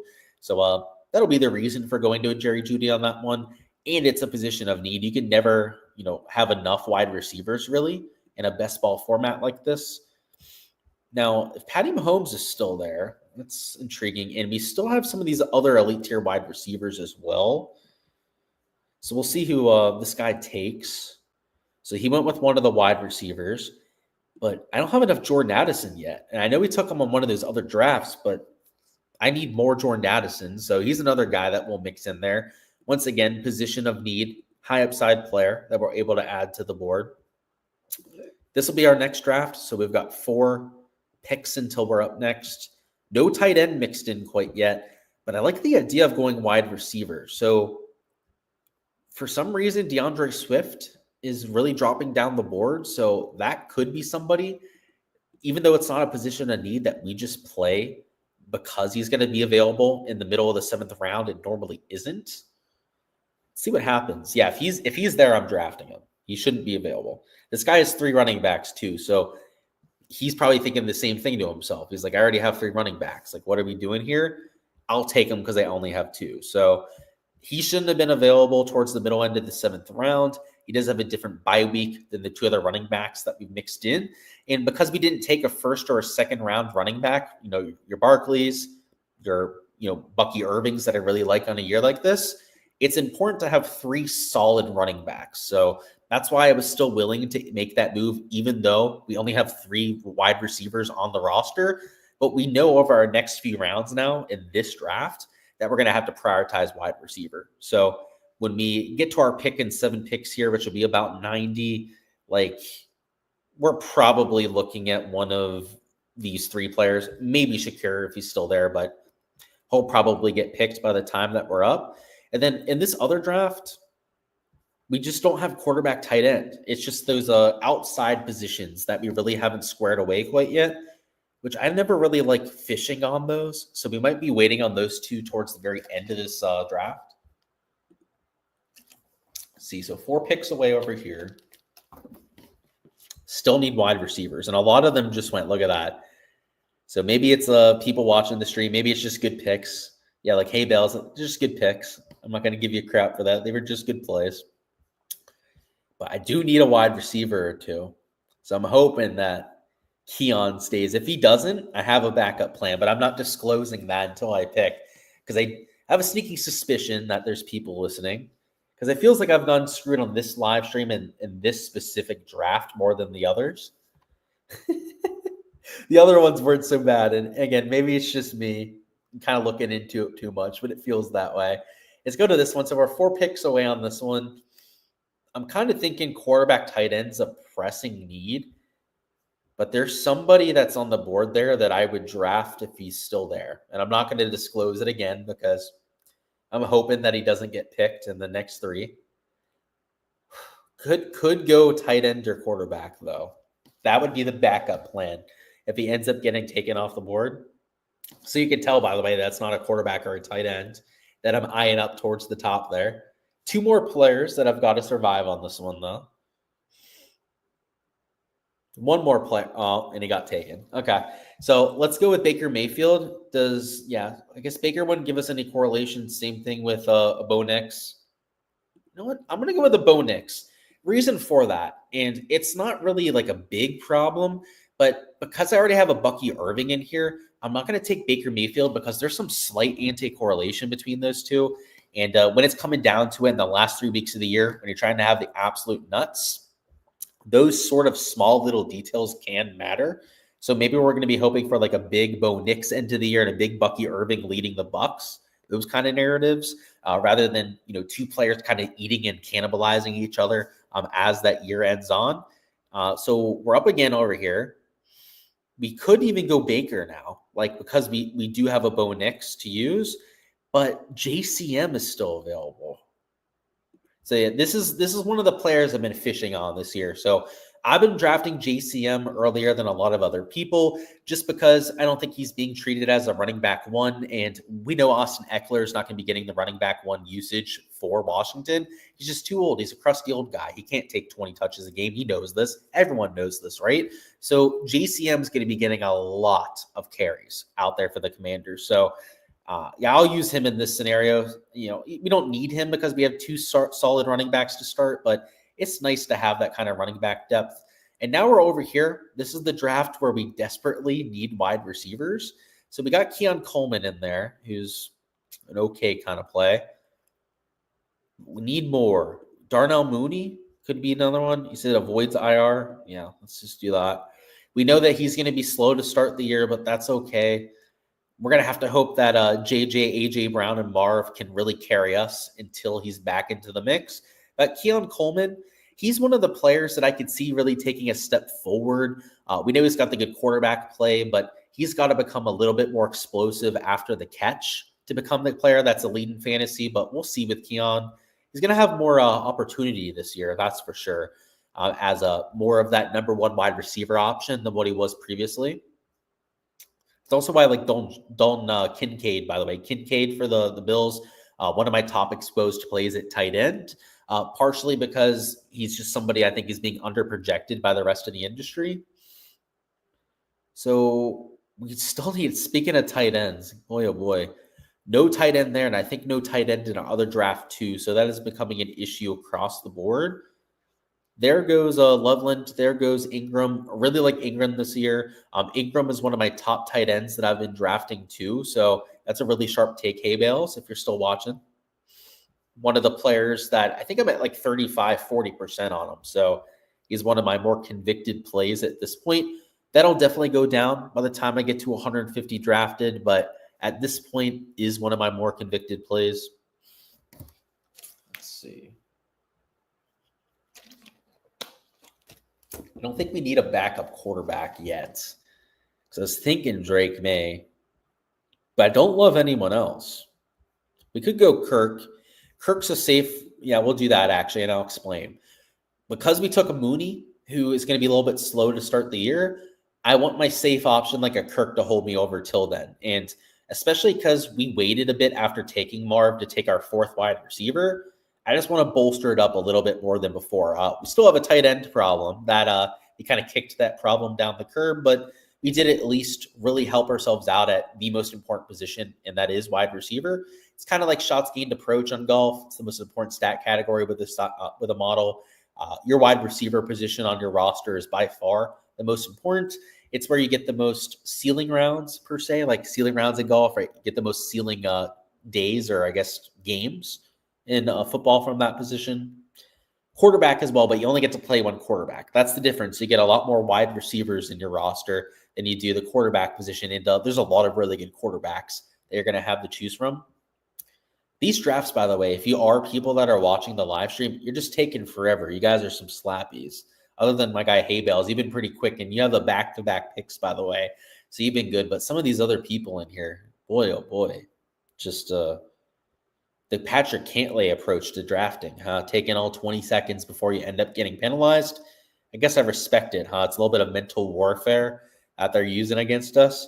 So if Caleb Williams is there, I'm taking him because we could use another quarterback. But if not, we've got a couple other options we can get to. One of which I don't think I've drafted once yet, but I do at least want to get some exposure. So that's probably the prudent move at this point. But we'll see what he does. So he went with Kirk. We're going to take Caleb Williams. I'm going to take that backup quarterback that I was hoping for. And then what do we have on this one? So we're in round 12 of this, or about to be in round 12.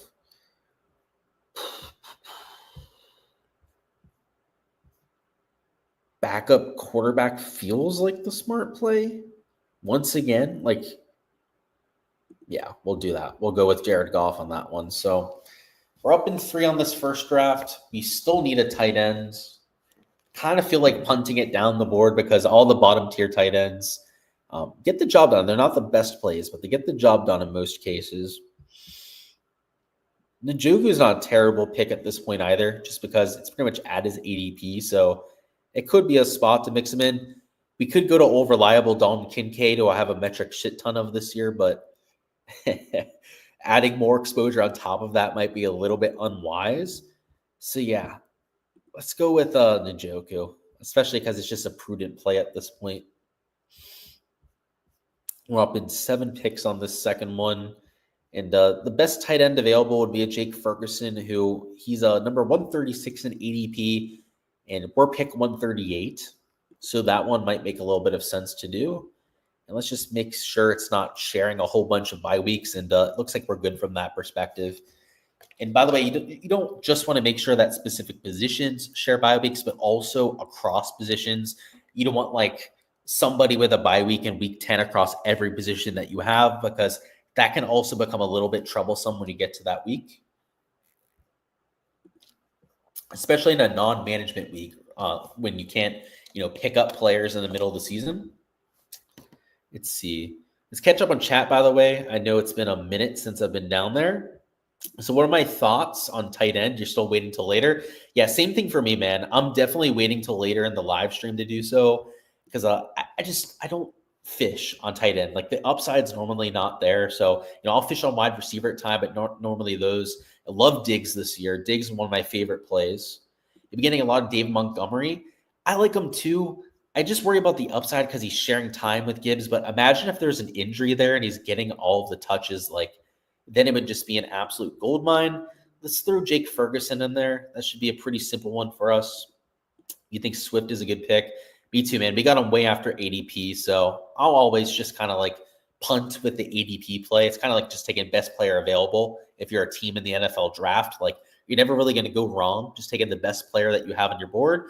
Yeah, Keon Coleman, I like him quite a bit. He's going to have more opportunity, and he's going to be more comfortable in his skin now that he's had more time in the NFL. Whether that translates to him being a true wide receiver 2 in fantasy, we'll see. I hope so. And if he does, he's being drafted a little bit too late. Is it Coker still available? You heard anyone talking him up? Yeah, I've been drafting some of them too. The issue I've seen on him is that he's starting to move up on the ADP. So some of that steam is getting him drafted maybe a round earlier than before. He said at least it's 20s and not 30-second clocks. Yeah, 30-second clocks of the people milking it would be brutal. You're 100% right. 20 seconds is a whole lot better. In fact, our next picks are sneaking up on us here. He said, you wish that there was a chat and draft so that you could say TikTok. Yeah, man, I'd be talking shit to all these guys right now. Sometimes because I'm on live stream and I've got to talk through it with you guys, it takes me a little bit longer, but you can tell for the most part, I know what I'm doing and I'm trying to get them in as fast as I can. Some of these other people are literally waiting the entire 20 seconds every single time. So yeah, I wish there was a chat too, man. It'd be like a COD lobby. I'd be really leaning into these people. Maybe not quite COD lobby level, but I think you guys get the point, right? We're one pick away here. I could look at these running backs that I love taking are just sitting there once again. And I get it. They're not sexy. They're not some of the best running backs in the league, but twist my arm and sure, I'll take more Nick Chubb exposure. And this is how I end up on all these players, by the way. It's not even by design, me going down and trying to scoop up a bunch of Nick Chubb. They just literally fall into my lap when they end up not being drafted. So in this draft, we could even do that same thing with Eckler. I feel like I have a decent amount of him. We already have JCM though.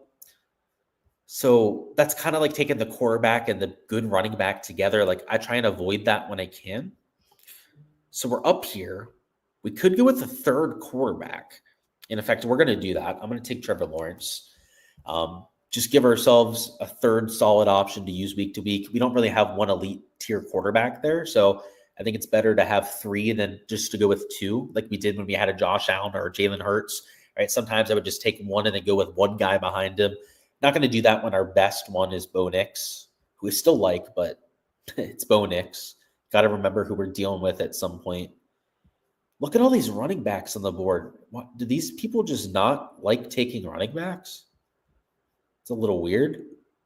I think this is the draft with more people we know, and this is the draft with less people we know. The draft with less people we know is very much so hating on these running backs. It's a little strange, if you ask me.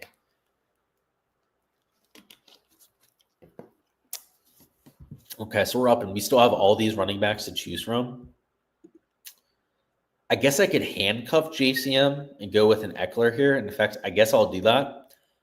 I've never done that before. It wasn't really something I was ever imagining I was going to do with the 2 Washington running backs, but I guess it makes sense. It's the same thing as some of these other handcuffs that you could think of. So I'll mix one of those 2 in. If one of the 2 gets hurt, it would actually be to our advantage in that situation. If they don't, then we have two guys that can be plug-in starters if we need them. Maybe they score a touchdown and end up getting there for us. So I'm going to fish on a wide receiver here. Actually, you know what? I was going to fish on a wide receiver, but we do need a backup tight end, and Zach Ertz does have a different bye week. Yeah, at least, he does have a different bye week than our current tight end, so let's do that. Next time out, though, we're probably going wide receiver, and then over here, what are we going to be doing next? Probably tight end or wide receiver there as well, so let's actually just highlight those, and then highlight wide receiver over here so that we remember what we want to do. We've only got like 4 picks left on each of these drafts, so we've got to make them count for the rest of our exposure. I got to say, that idea with the draft chat before might be one of the best that I've seen for best ball. That would be super clutch right about now. And we got to remember our guy Amari Cooper should be on the board in both of these drafts.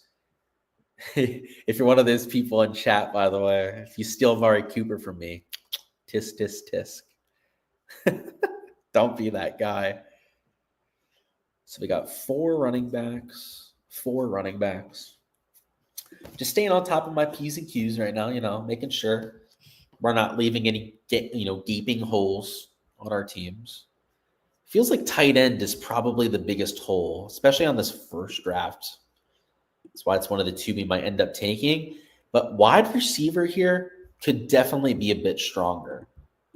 Like, even Amari Cooper, I don't want him to get stolen. So, like, at some point, I'm going to have to nut up and take him. It's this 15th, 16th round range when I typically do so. Not really thinking Tua as a third quarterback. That would probably be overdoing it. We could go with a third tight end. If Chig wasn't taken, I was going to consider that one. But what we're going to do here is we're going to fish for a wide receiver. I think if there's a position to do that with, you do it with the most important position when it comes to best ball. So let's go ahead and take Tesla. Heard a lot of good things about the rookie, the youngster, and some of the upside that he brings after the catch.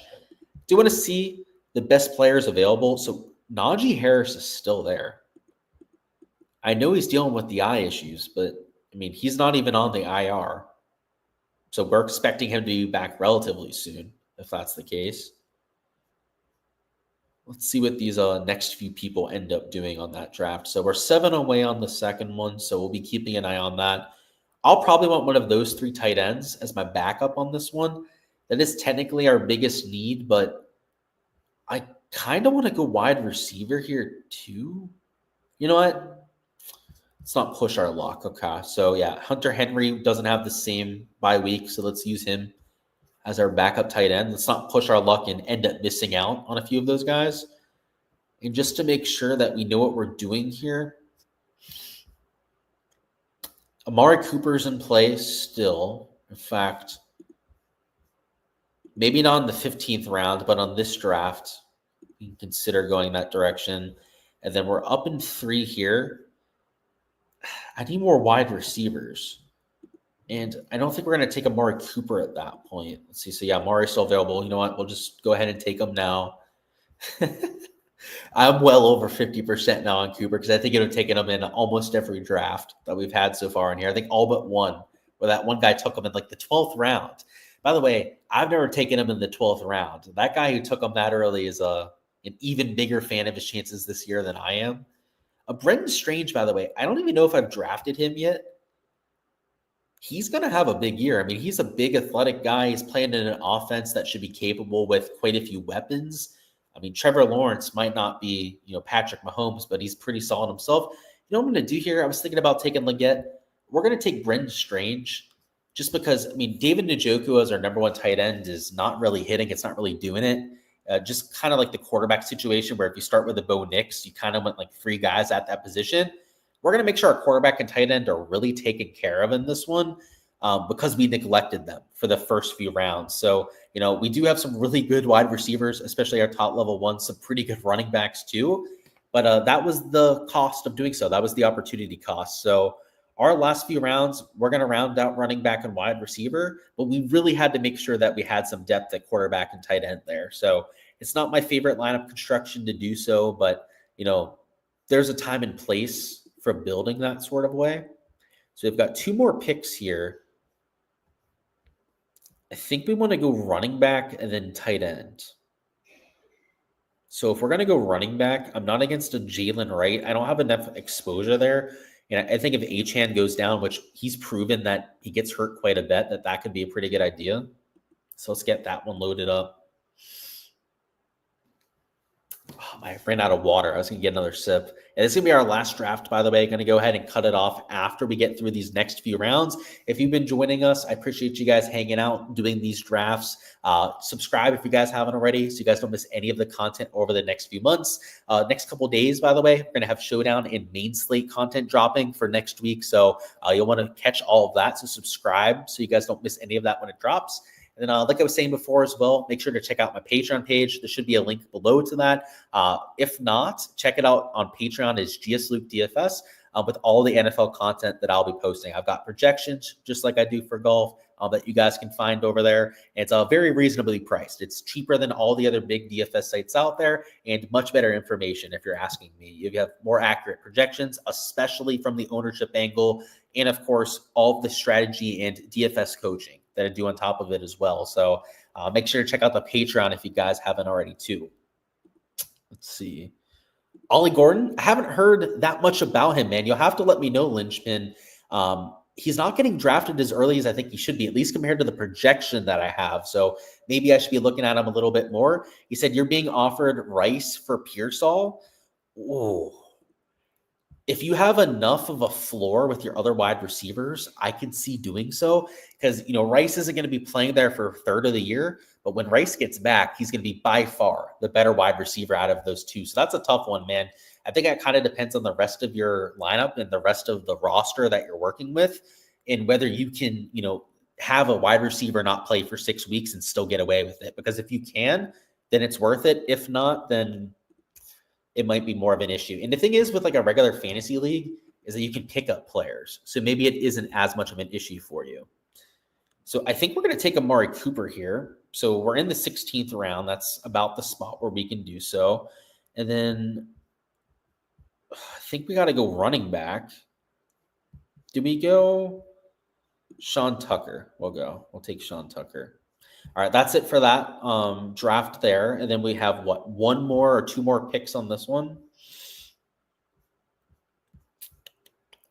So let's get those lined up. So we're up in 3 picks here. I think we're going to go Ao Minor. I can't say his name. I butchered it before. I'm not even going to try again. I think we're going to go him if we can.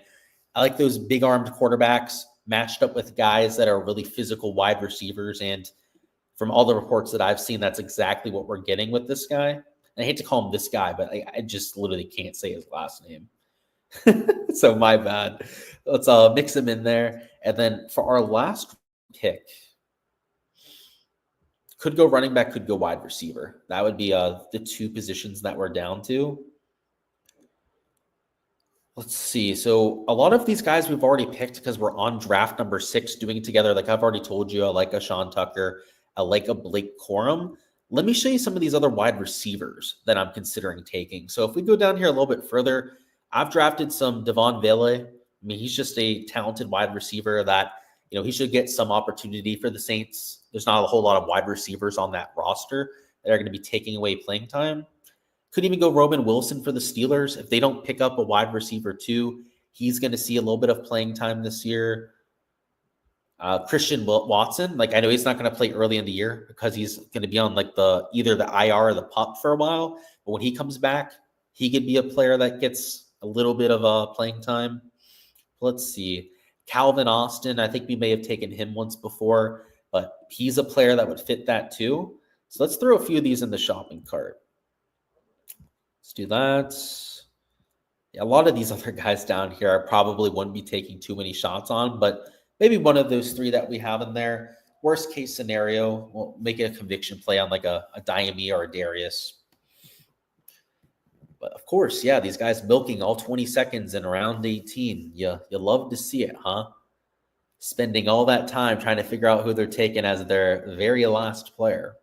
Appreciate you, Bailey. Thanks for drafting along with me. That was a lot of fun. He said stacked wide receiver room with Neighbors, Amon-Ra, Rome, and then Mooney. Yeah, so if that's the case, accept that trade because you're going to have plenty of other spots to hold you off until you're getting him back after suspension.